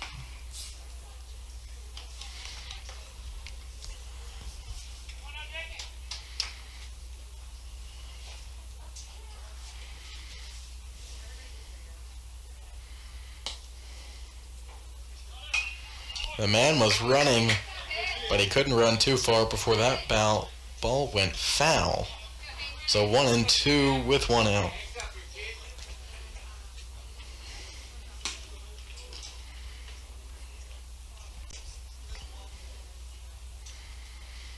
I'd like to give a shout out to some of the seniors that recently left this team, graduated. Guys like Dylan Campbell, Drew Leach, guys that really had a profound impact on this squad in their time here. Didn't get a great send-off as a result of COVID-19. But are both on to play some Big 12 baseball. Dylan will be starting second base for the Texas Longhorns alongside Zach Zubia, guy that he didn't play with here at Strike Jesuit, but he did know him, and now they're both starting for the Longhorns. I thought that was really cool when I saw that, and Drew will be pitching for the Baylor Bears this year. So a lot of talent has gone through this program in the last few years, and a lot more is still here. About 6 guys on this team, 5 or 6 guys that are already committed to play baseball. Now Jake Vobie, a junior, I believe he is going to be joining this team pretty soon. Man is running again. Great throw there by the catcher, and he is going to be out by quite a bit. So now 2-2 with 2 outs, and there is no longer a man on base.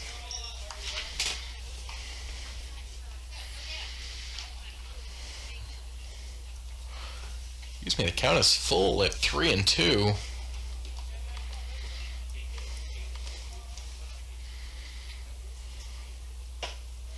And that's going to be ball number 4.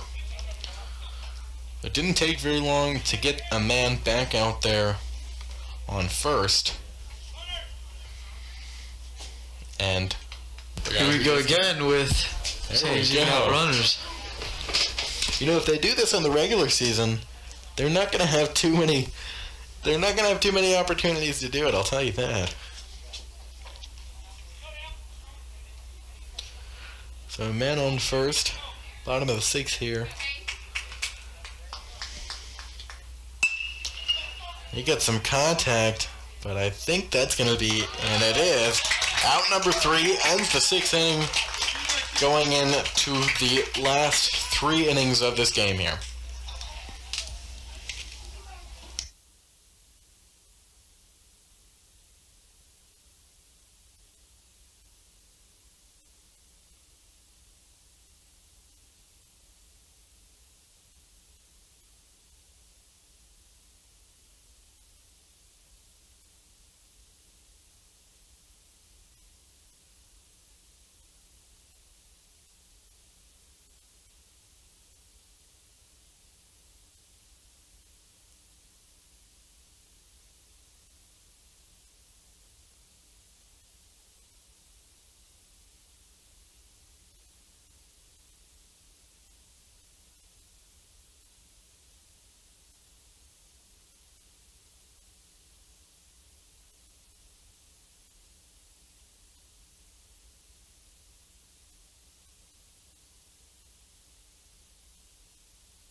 Top of the 7th, starting off quick here with an out on the first pitch of the inning.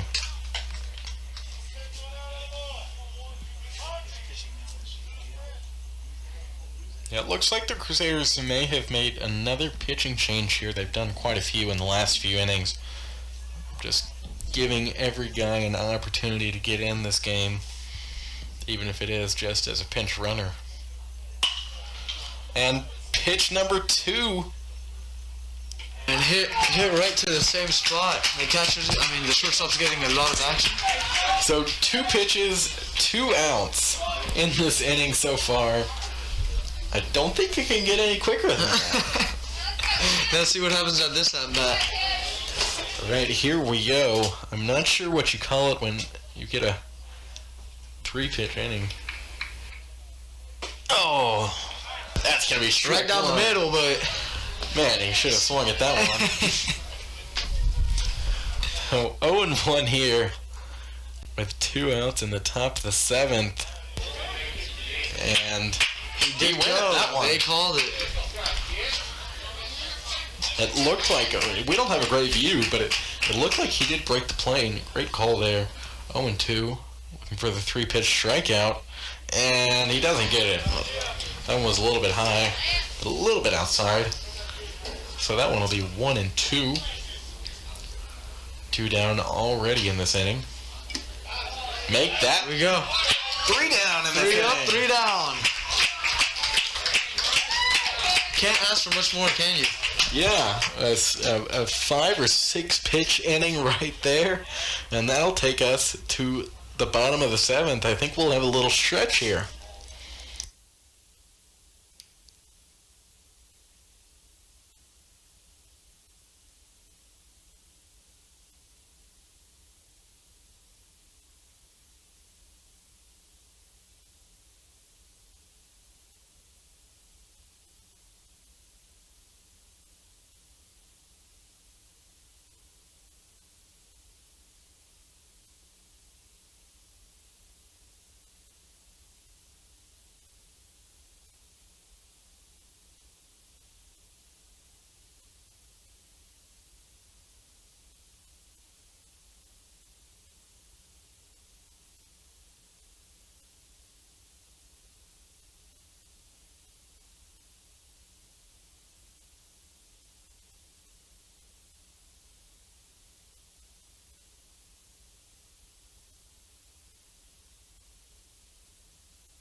And we have already gotten started here in the bottom of the 7th, here in this scrimmage between yours, Jake Drizzt, Fighting Crusaders, and the Foster Falcons.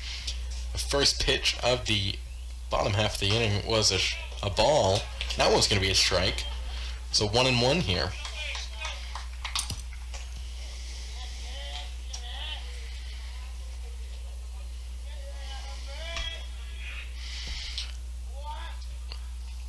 A 1-1 pitch is on its way.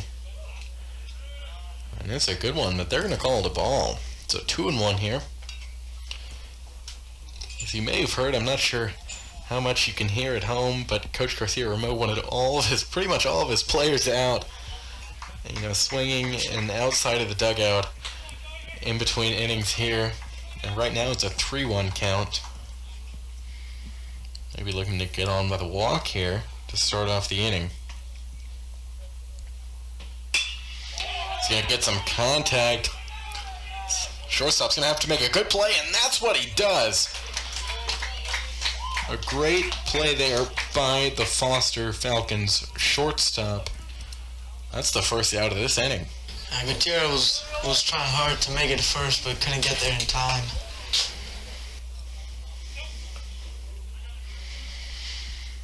It's now 1 down here in the bottom of the 7th. Not quite keeping score here on this brand new scoreboard here at Markle Steel Field, but we've counted that it's 6-4.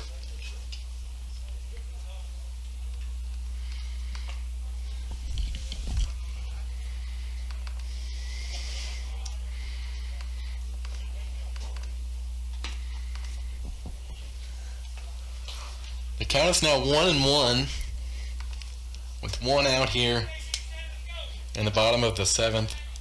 Just about 7:30 here. The number of fans is slowly declining. Make it 2-1.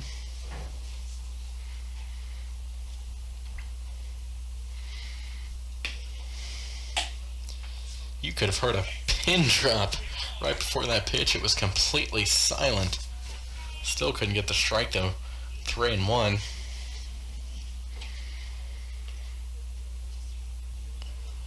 The 3-1 pitch is off, and he is going to walk. Ball number 4. He's going to get on. Man at first here for the Crusaders.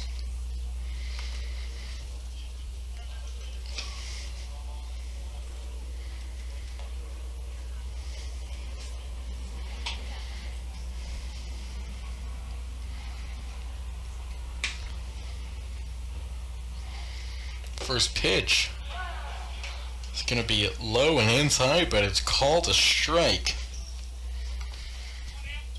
So 0-1 with one out and a man on for the Crusaders. Late in this game, we're still not sure if it's a 7-game scrimmage or a 7-inning scrimmage or a 9-inning scrimmage. But I think we're about to find out. It's now 1-1 after the 0-1 ball. That's going to be strike 2. Looking.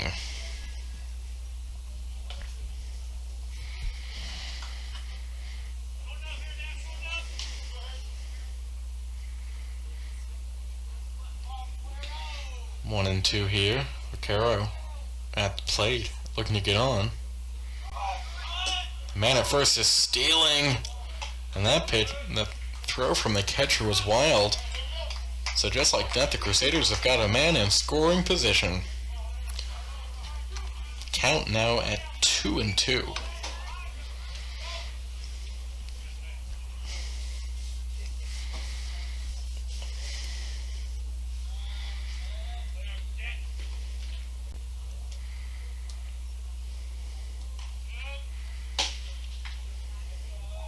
That'll be ball 3 taken there by Vaquero.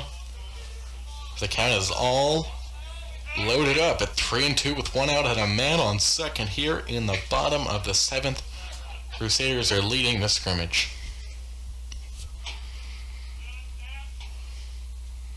Full count. The pitch is off, and it'll be taken for ball 4. It's now the force out in play here with a man at both first and second. We'll see if this next batter can capitalize on that.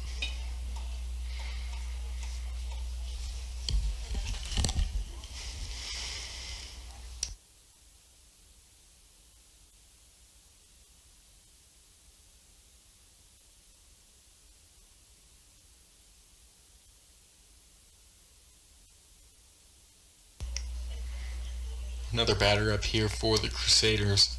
One out. And he's going to take that first pitch, but it's a strike.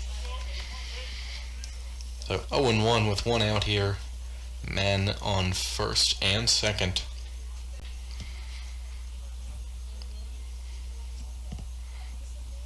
The 0-1 pitch is off.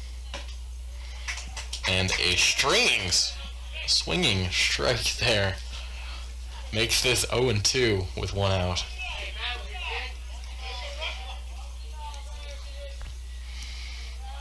Some of the fans here giving him some motivation, looking to get some contact on this pitch. It was a little wild, so that'll make it 1-2.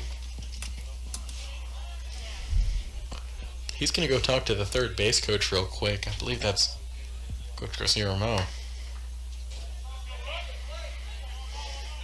He's the head coach of this team, making an appearance at third base. So 1-2 here. 2 men on. Has a chance to drive a couple in. And that's What a hit. what he may do. He's going to drive at least one. Drove in 2 runners. He drove in one there, and now men at first and third. Went right over the first baseman's head.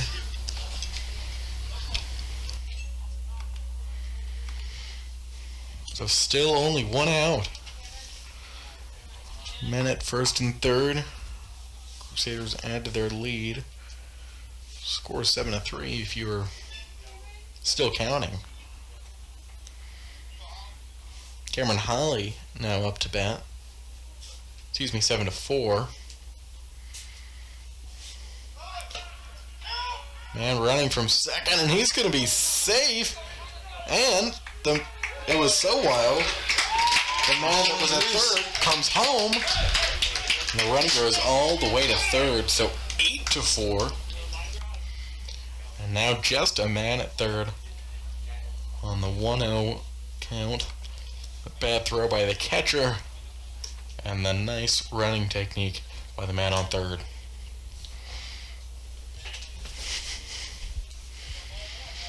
Coming up on 2 hours in this game. There have been some great moments so far for the Crusaders. They're finishing this inning out nice. 2 runs and counting. That one goes foul. It's going to even the count up at 1 with 1 out.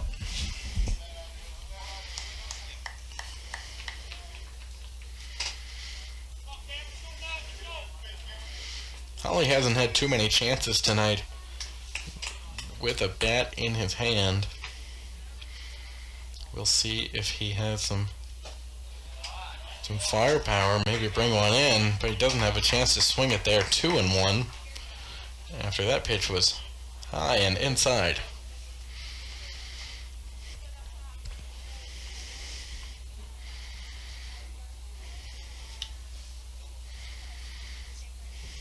The 2-1 pitch is outside, and it's going to be called 3-1.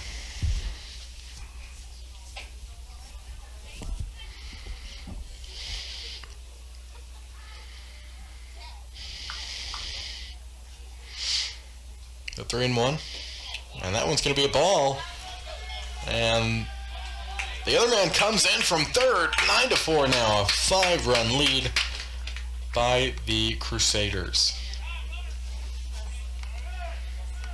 And it looks like they're taking Holly out once again, giving other guys chances to run the bases. Yeah, I think this is probably a great opportunity for some guys that have had some base running issues. Maybe guys that don't get on as much and don't get an opportunity to run the bases, to kind of hone their skills in without having to get on base. Exactly, and these games are probably the best to kind of prove yourself as a player during these scrimmages. First pitch of this at-bat is a ball. It's going to be 1-0. The 1 out here. There's been 1 out for quite a while. 4 or 5 batters now.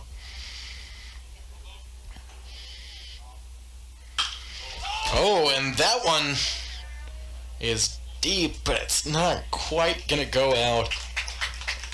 And that man will retreat back to first base. So 2 outs here in the bottom of the 7th. That's probably the deepest ball we've seen hit tonight, though. Yeah, you could hear some of the fans thinking that it was going to go further than it did.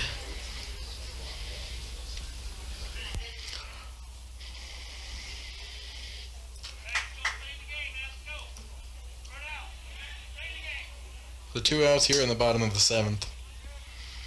We'll see what the Crusaders can do. And he was swinging for the fences just like that last batter. But he did not get any contact on that one. 0-1.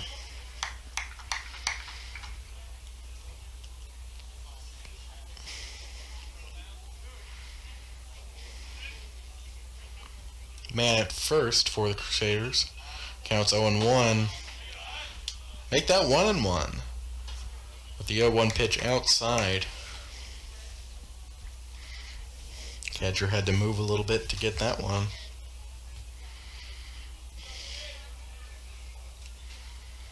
On the 1-1, it's going to be high.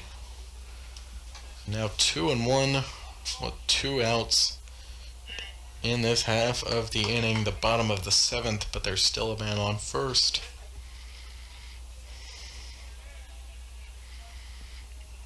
Here we go for the 2-1. The man was going. This one going. And there we go! How about that? The first home run of the night makes this one 11-4.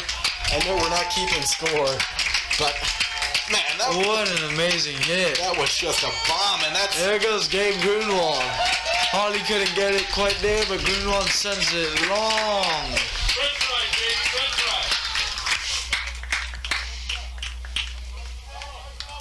That got just about everyone here on their feet, including myself. It did wake this crowd up, that is for sure.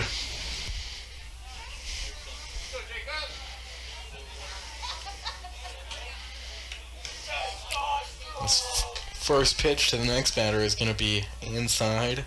Called a ball. On the 1-0, almost hit him. Didn't quite hit him, though. He had to avoid it, so it's going to be 2-0. I think the coach is going to come out to talk to the pitcher. Foster's coach definitely wants to talk to him. Maybe take him out. Yeah, that's Nicholas Johnson. He batted a couple times early in the game, and now he's pitching. We'll see what happens.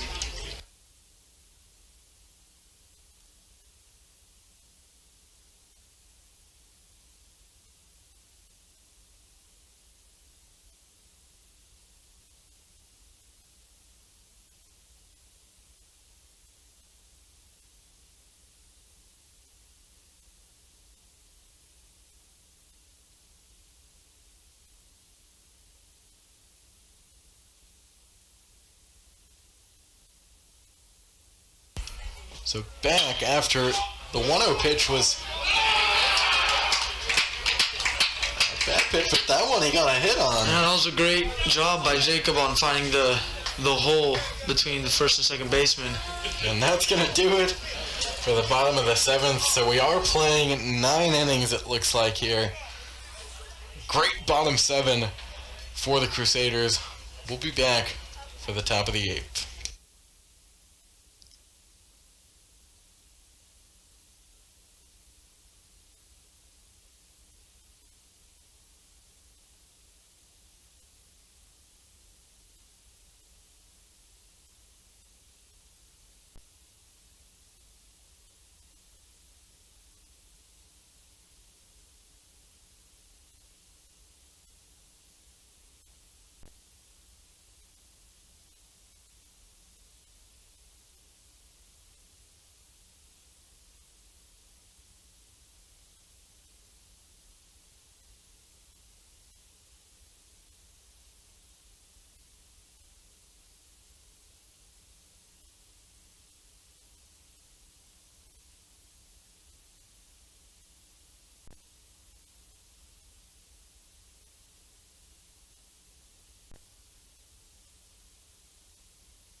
All right, well, it looks like we're ready to kick off the top of the 8th here after a great bottom 7th for the Crusaders.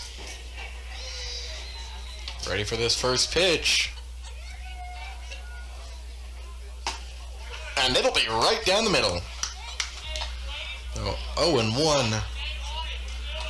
to start off the inning. The Foster dugout has been very animated all night. I can't tell you that I haven't enjoyed it. 0-2 here to start off the inning.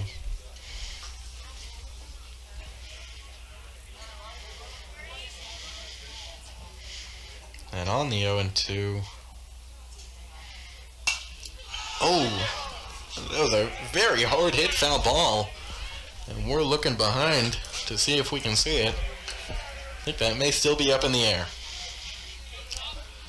Still 0-2 here. Looking for the strikeout. Let's see if he can get it. Well, that one was a little low. Make the count 1-2.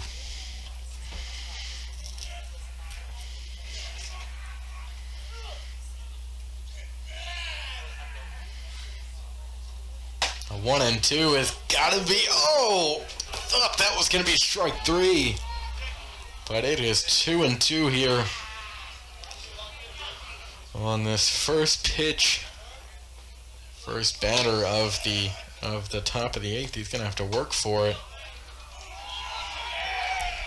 That was a tough call. That was ball 3 there. Batter's going to first base, not knowing the count. He was ready to get his free base there. Not so soon.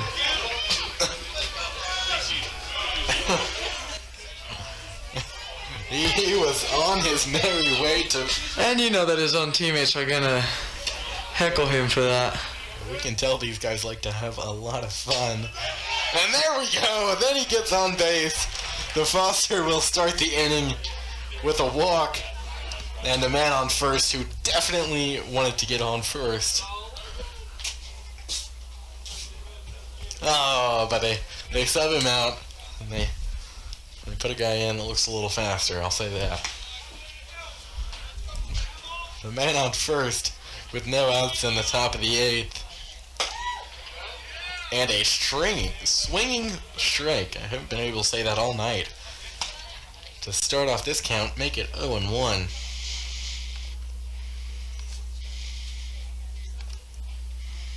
Diego de Leon is up to bat. Trying to get the batter out at first. Couldn't quite do it though.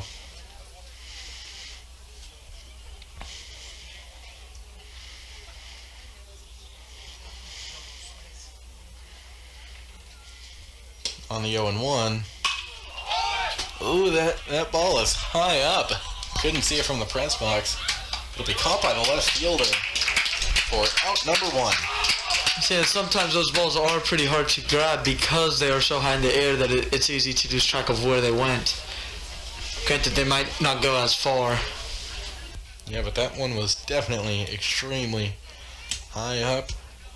We got it for the first out. And now number 2 for the Falcons is up to bat. That's Chase Cloud. Trying to pick that man off at first. Can't do it. They have kept trying to pick those men off at first, yet they have been unsuccessful in. Cloud looking to get on base here.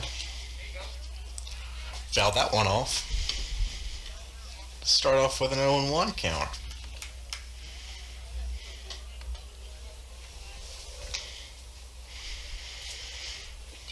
So 0-1 with 1 out in the top of the 8th here. Coming in the last few half innings here of this scrimmage. And on the 0-1, the runner is going. Oh! Thought Vaquero was going to have a... I think Holly may be in now fully at center, at catcher. Thought he was going to have a chance at I know why he ate it. Snell man in scoring position, and the count is 1-1.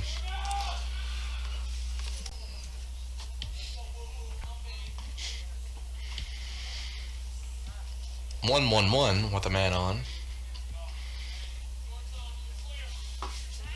And that's strike 2. Great pitch there.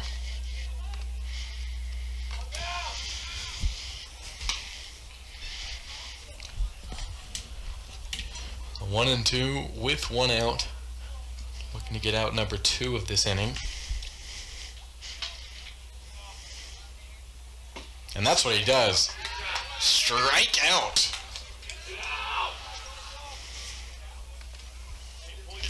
So 2 outs, but there's still a man on second. And up to bat for the Falcons is number 6, Tanner Harming. He's a pitcher and he also DHs. Must not like the field. Harming ready to bat, it looks like. He took a few seconds to himself.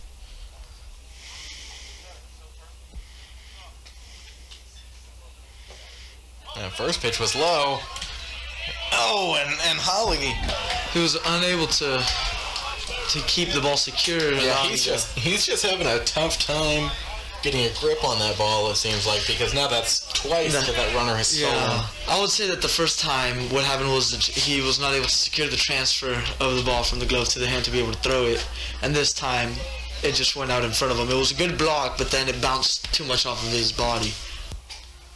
Exactly. So now man at third here, top of the 8th, and that's going to be a strike. It was low, but called a strike at 1-1. 2 outs here now in the top of the 8th.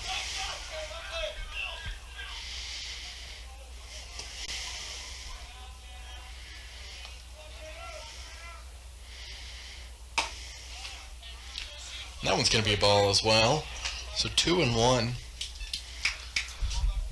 to Harming.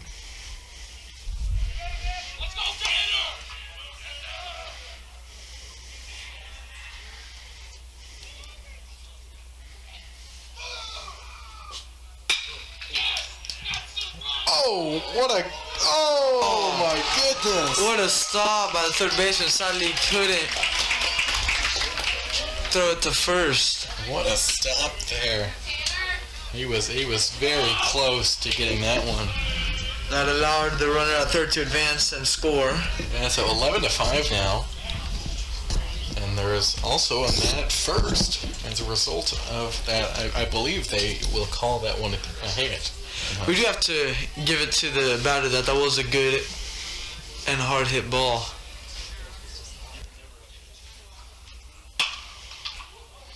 And that one is going to be taken in for the 3rd out. So we're headed into what is likely the last time the Crusaders will hit in the bottom of the 8th.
And now just about ready to kick off the bottom of the 8th here.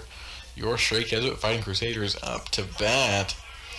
First pitch of the bottom half of the inning is called a strike.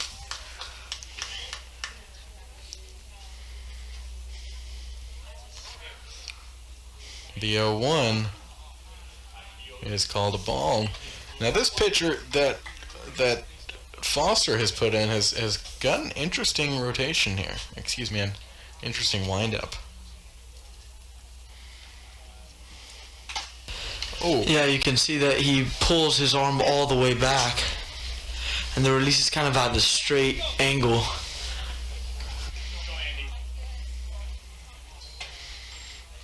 That one hit the catcher right in the face mask. That's gotta hurt. But that's what they're for. It's better than hitting him straight in the nose, I guess. So 1-2 here. First batter of the inning, obviously no outs so far. And the 1-2 is a ball, evens the count up at 2. So 2-2.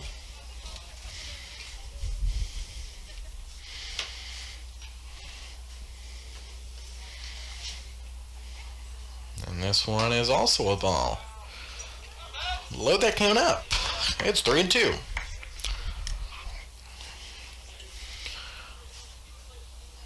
Well, 3-2. No outs so far in the inning. And that pitch is going to be taken for a walk. So now a man is on first for the Crusaders. Bottom of the 8th, no outs.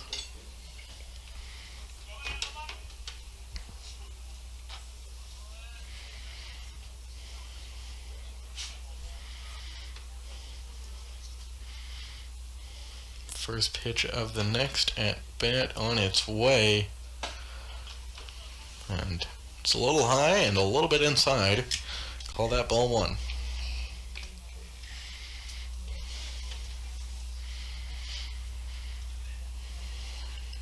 He's looking at that man on first. May look to pick him off pretty soon. He takes it again. So 2-0 here. No outs, 1 man on. Coming up on 2.5 hours in this game. Quite a long scrimmage. Get some nice contact, but he... I thought that one had a chance to be a double play if fielded correctly. No outs there. You know, as you said, it has been 2.5 hours, but at least the Jesuit side has been hitting pretty well, so it has been a fun game for them. Foster did have that one inning, though, where they did score a couple of runs. We'll never complain about more baseball, I'll tell you that. So now to start off the inning, 2 men on for the Crusaders. Maybe another big inning to end the game here. And the first pitch for this third batter is a ball.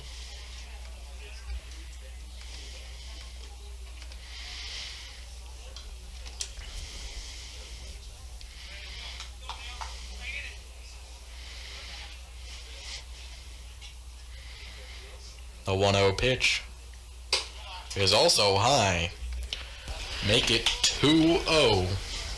I want to go back to this windup that we were talking about. It must be confusing for the Jesuit batters because you see the ball on the backside of the pitcher before he comes back around to release it. Absolutely. But they've had their way with him recently. And this at-bat, he is just out of control. 3-0 so far, just 1 pitch away from 4-pitch walk. Which will then allow the bases to be loaded. Exactly. With no outs. And that's what he'll do. 4-0. The bases are now loaded for the Crusaders.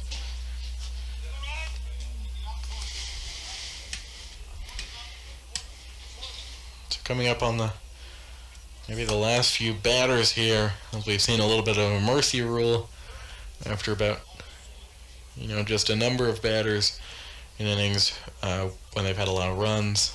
They may crack the seal open on the bottom of the 8th here. That was a good pitch by the pitcher after that 4-ball walk. What do you say? So 0-1 here. His first strike in a while. And he gets another one there. He seems to have found his zone now.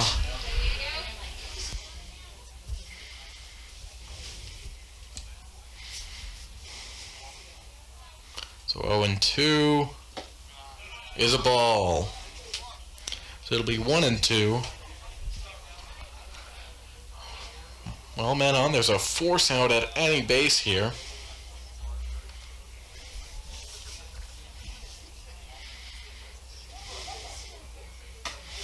And that one will be a strike. So that is the first out of this inning. Bases are still loaded, but that pitcher finally gets one that he wanted. Jacob Dorman may be up to bat here now. Bases loaded, as we said. Oh, and he really wanted to go for that pitch. Excuse me, Jacob Lepresto up to bat here. Pitched earlier on in the game. And he's going to swing at that one, so 1-1. As you said, we saw him hold off on the first one, but the second one he wanted to get a hold of it, sadly couldn't. Let's see what's going to happen now. And that one is going to be low and inside, makes the count 2-1. Now just a tick away from 8 o'clock here on the campus of Straight Jesuit.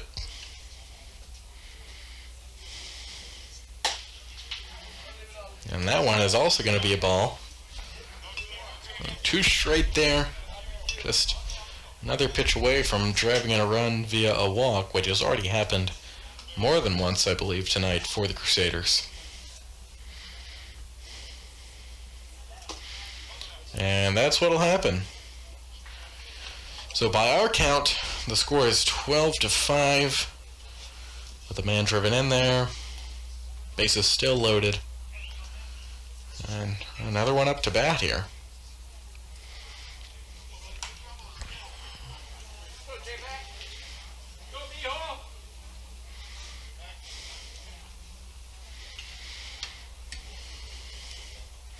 Bottom of the 8th here. Oh, and he's got some nice contact on this one. I think it may be a nice little sac fly. Runner from third coming in. Oh! And the shortstop trips, not able to get the... Yeah, that looked painful. Mm-hmm. He's still there trying to... Looks like he is in pain. Oh, he gets up. He's fine. Well, a nice sac fly there. And I think the Foster coach may either be calling this one or he's ready to take the pitcher out. Alright, the coaches just... I think they may be finishing... I think this may be the last batter right here either way. Couldn't quite hear what the coaches said. But I believe it may have been something about the end of this game.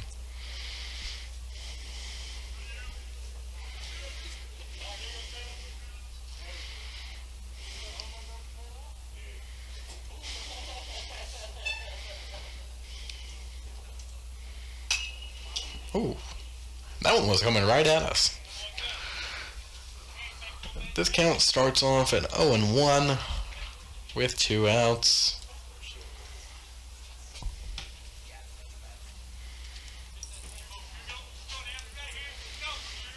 Men on first and second now.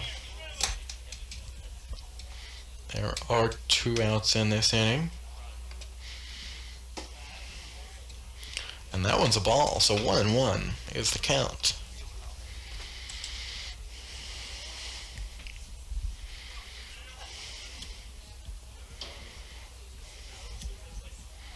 On the 1-1.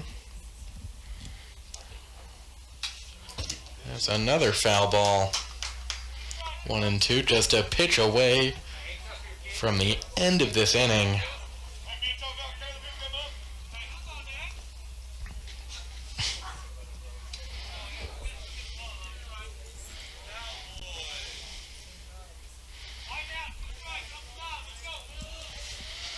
1-2 here with 2 outs left to go. A man in scoring position at second, and another one at first for the Crusaders. And that one is hit foul. I don't think the first baseman had a chance to field that one. Garcia has done a good job of staying alive in this at bat.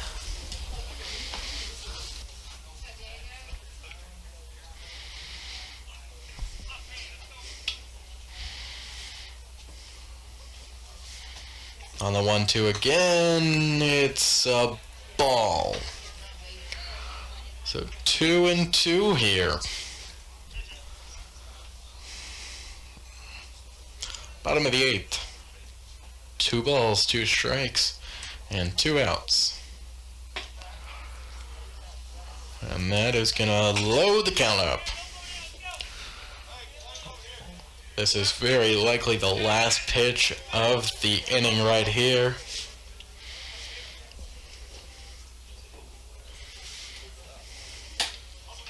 And he's going to walk him. And that will be the end of the inning. So they are going to go for a 9th inning. I'm not sure if there's any point in the Crusaders batting in the 9th inning, but looks like we are going to see a top of the 9th.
Ready to start the final inning of this scrimmage, and it starts off with a ball.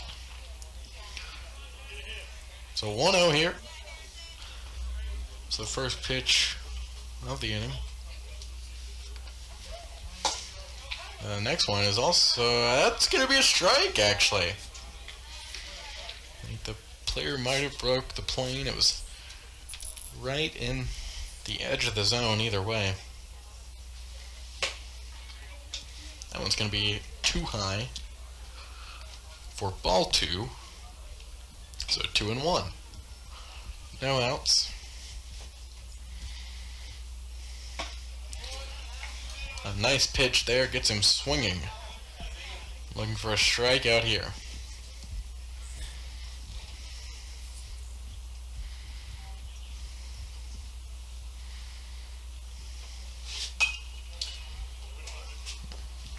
That one goes foul, so we'll repeat 2-2 in just a second.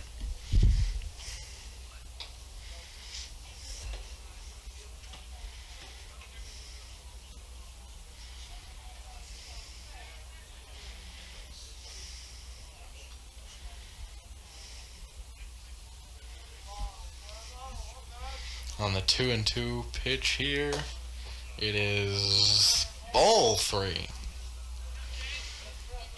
A full count now to start off this inning.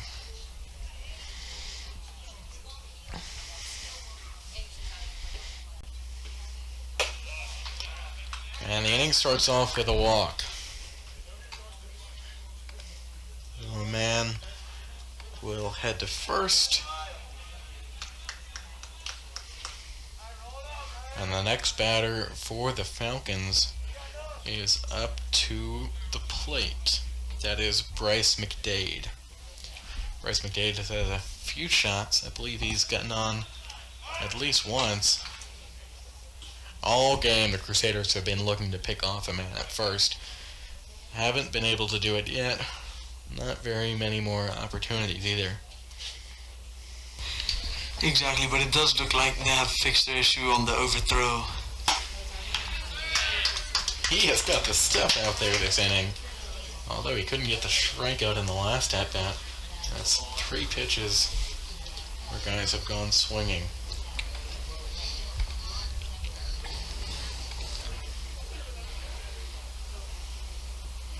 On the 0-1, that one's going to go foul and behind us. May have hit the field house. It's now 0-2. Maybe looking for a strikeout, maybe even a double play. On the 0-2. It's a wild pitch, and the man will advance to second, killing our dreams of a double play. You know what, they really shouldn't sweat it. And in a 12-5 game, I mean, I think it's allowed to. And then a scrimmage, nonetheless. Exactly. It's been a great game for both these teams, but the Crusaders have really shined. A lot of hot bats going into the season. Oh, and he almost hit that man right there. So all of a sudden the count goes from 0-2 to 2-2, and now there's a man at second.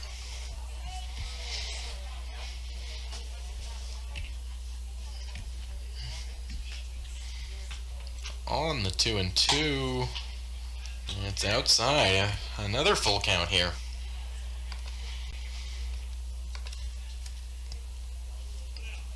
Three and 2, top of the 9th.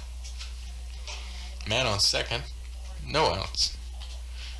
And on the 3-2, it's a foul ball, so we'll see it again.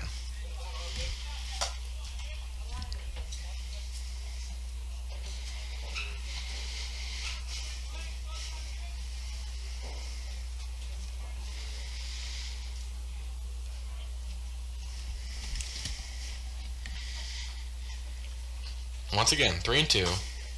And another foul ball, almost in the exact same area where he got the last one. Let's see how much longer he can keep this up for, but... 3-2 once again.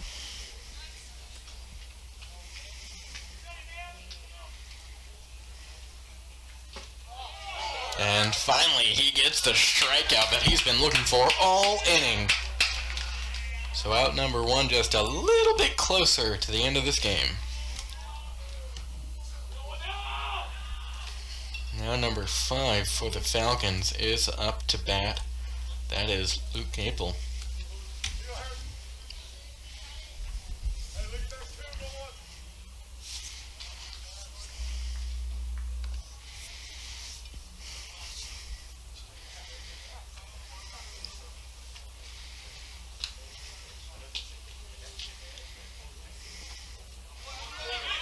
Oh, Holly's got a chance to, almost got him there. Ball was just thrown a little bit too hard there. Third baseman could not get his glove on it. Yeah, and I feel that Holly wasn't able to level up his throw.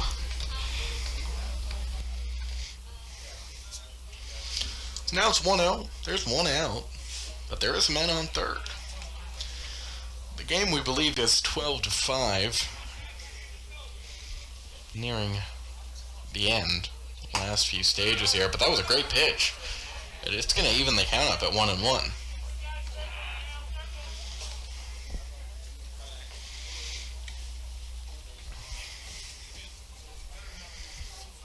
Nearing the 3-hour mark of this game.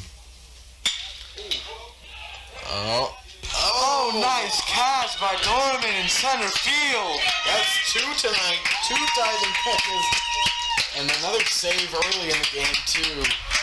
Kept the runner at third, which is crucial for this team, exactly. wow, what a diving catch. So 2 outs, I believe. With an out here, this game would be finished. I'm not sure if they're going to play a bottom of the 9th either way.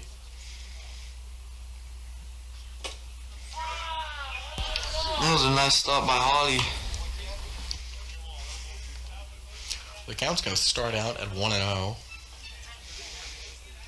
There is 2 outs. And a man on third. Another foul ball. Goes behind us. It's going to level the count at 1.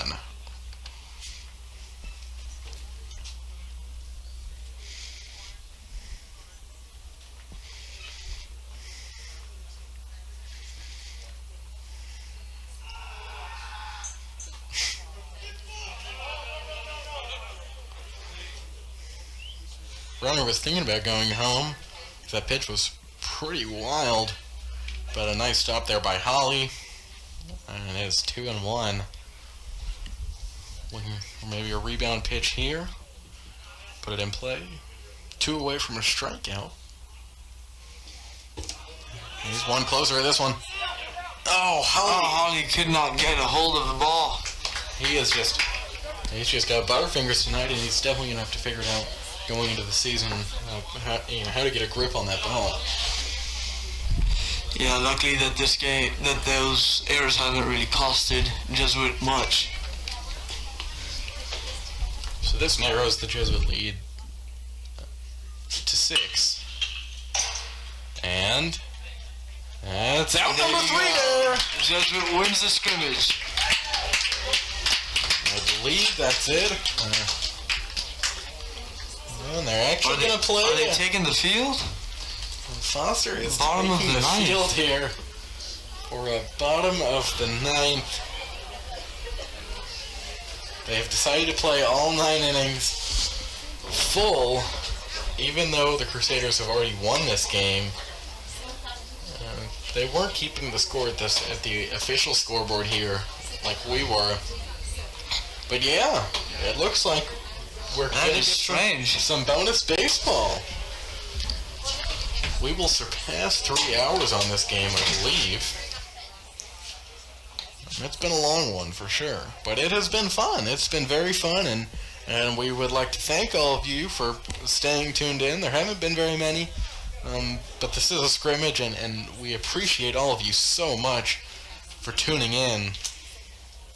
And there are much better things to come for Crusader Sports Network Baseball. We have been working on some incredible graphics for these games once we get more stats, and as the season goes on, we really hope to give you an experience like none other, and we appreciate all of you who have tuned into some of our other sports throughout the years. Soccer is still going on. We'll have our last home game for basketball tomorrow night in the competition gym right across the way right here. Football is hopefully going to be back. We'll see how UIL rules that. Just a lot of action here in Crusader Sports Network. Baseball is happily the new addition. After years and years of challenges, we are here, and the scrimmage against Foster was a great way to start it off. And I think we'll see a few more batters here for the Crusaders before we head out here.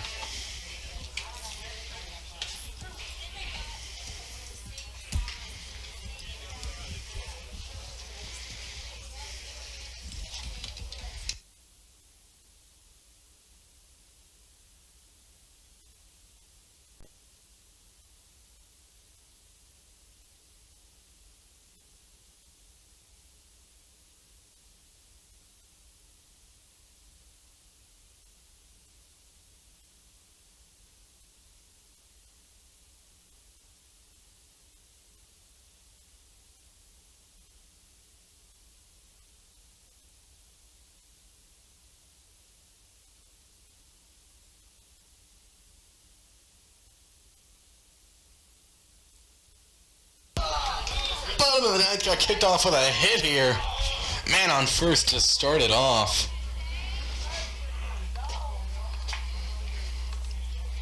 Nice hit there. Another batter up for the Crusaders. No outs. It looks like another pitcher is in for Foster. They've got a lot of guys in tonight.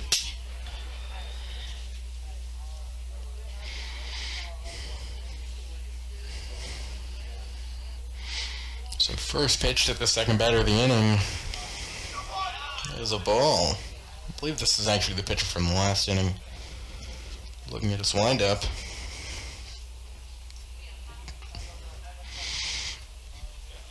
So 1-0 here.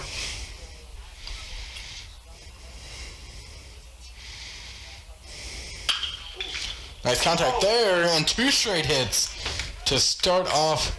That was a hard hit ball to the third baseman. Couldn't get it though. That was a great hit. Man on first and second to start off the bottom of the ninth. The bottom of the ninth where the Crusaders are leading, and they're still batting crazy stuff here. That's just what you're going to have to deal with in scrimmage baseball. There's nothing like it, and we are so excited to still be here. I wonder what the exit velo was on that ball, because the third baseman didn't even seem like he was ready for it. Well, I don't think the batter was ready for that one. Strike 1.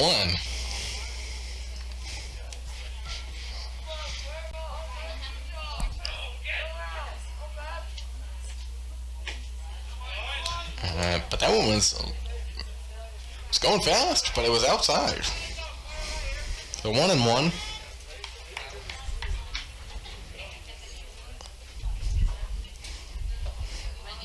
We're going to come back on this 1-1 pitch.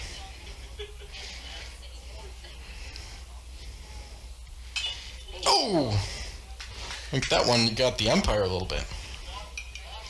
Got someone for sure. And it got the batter to a 1-2 count. 1-2 with no outs. There is a force out at third and second.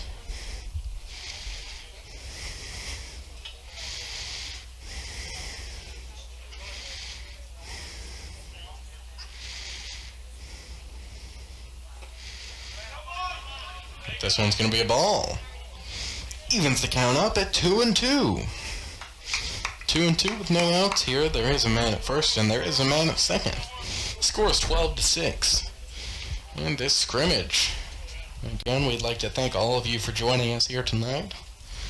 But don't go anywhere, because the game is not over. Oh, and that one's fouled. I think that one landed on the track over there. So still 2-2 here.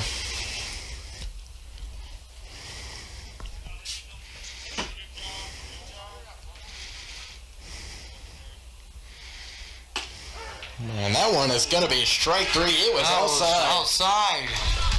It's been a while since he's called that, but he decided to come back for it. Good job by the pitcher, too, on. And that was a great spot for the pitch. Probably right at the end of that zone right there.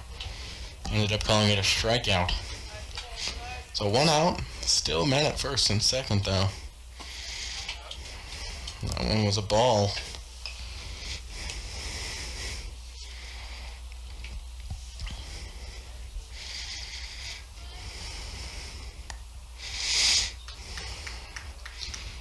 On the 1-0. He's going to foul that one back here. Evens it up at 1. 1 ball, 1 strike, 1 out, and 2 on.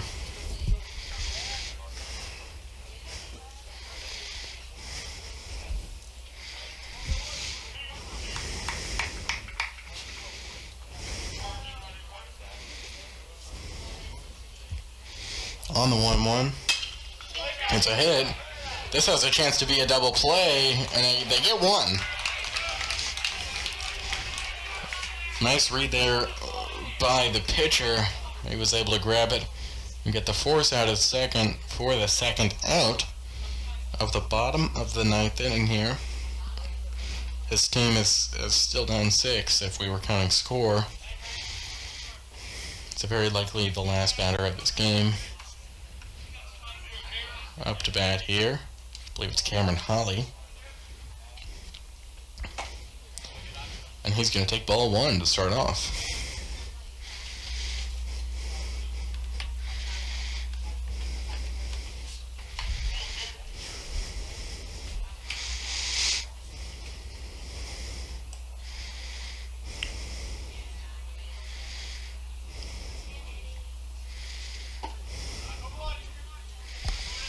He's going to take another one. It's 2-0.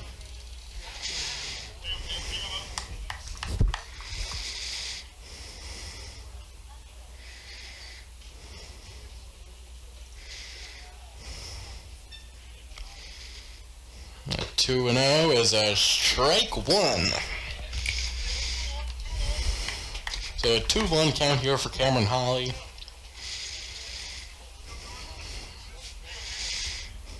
I talked to him a few weeks ago as well. Oh, and that one hit right back to the pitcher, and that's going to be out number 3. And I think, as that is the bottom of the 9th inning, that's the end. Is that the end of this game? I believe so. Well, what a great game. It was a great game to start off the CSN Crusader Sports Network baseball coverage here at Markle Steel Baseball Field. We will be back very soon. I believe the next home scrimmage is next Monday. For Alexis Gomez, I'm Will Turboff. We appreciate all of you so much for listening to Crusader Sports Network tonight.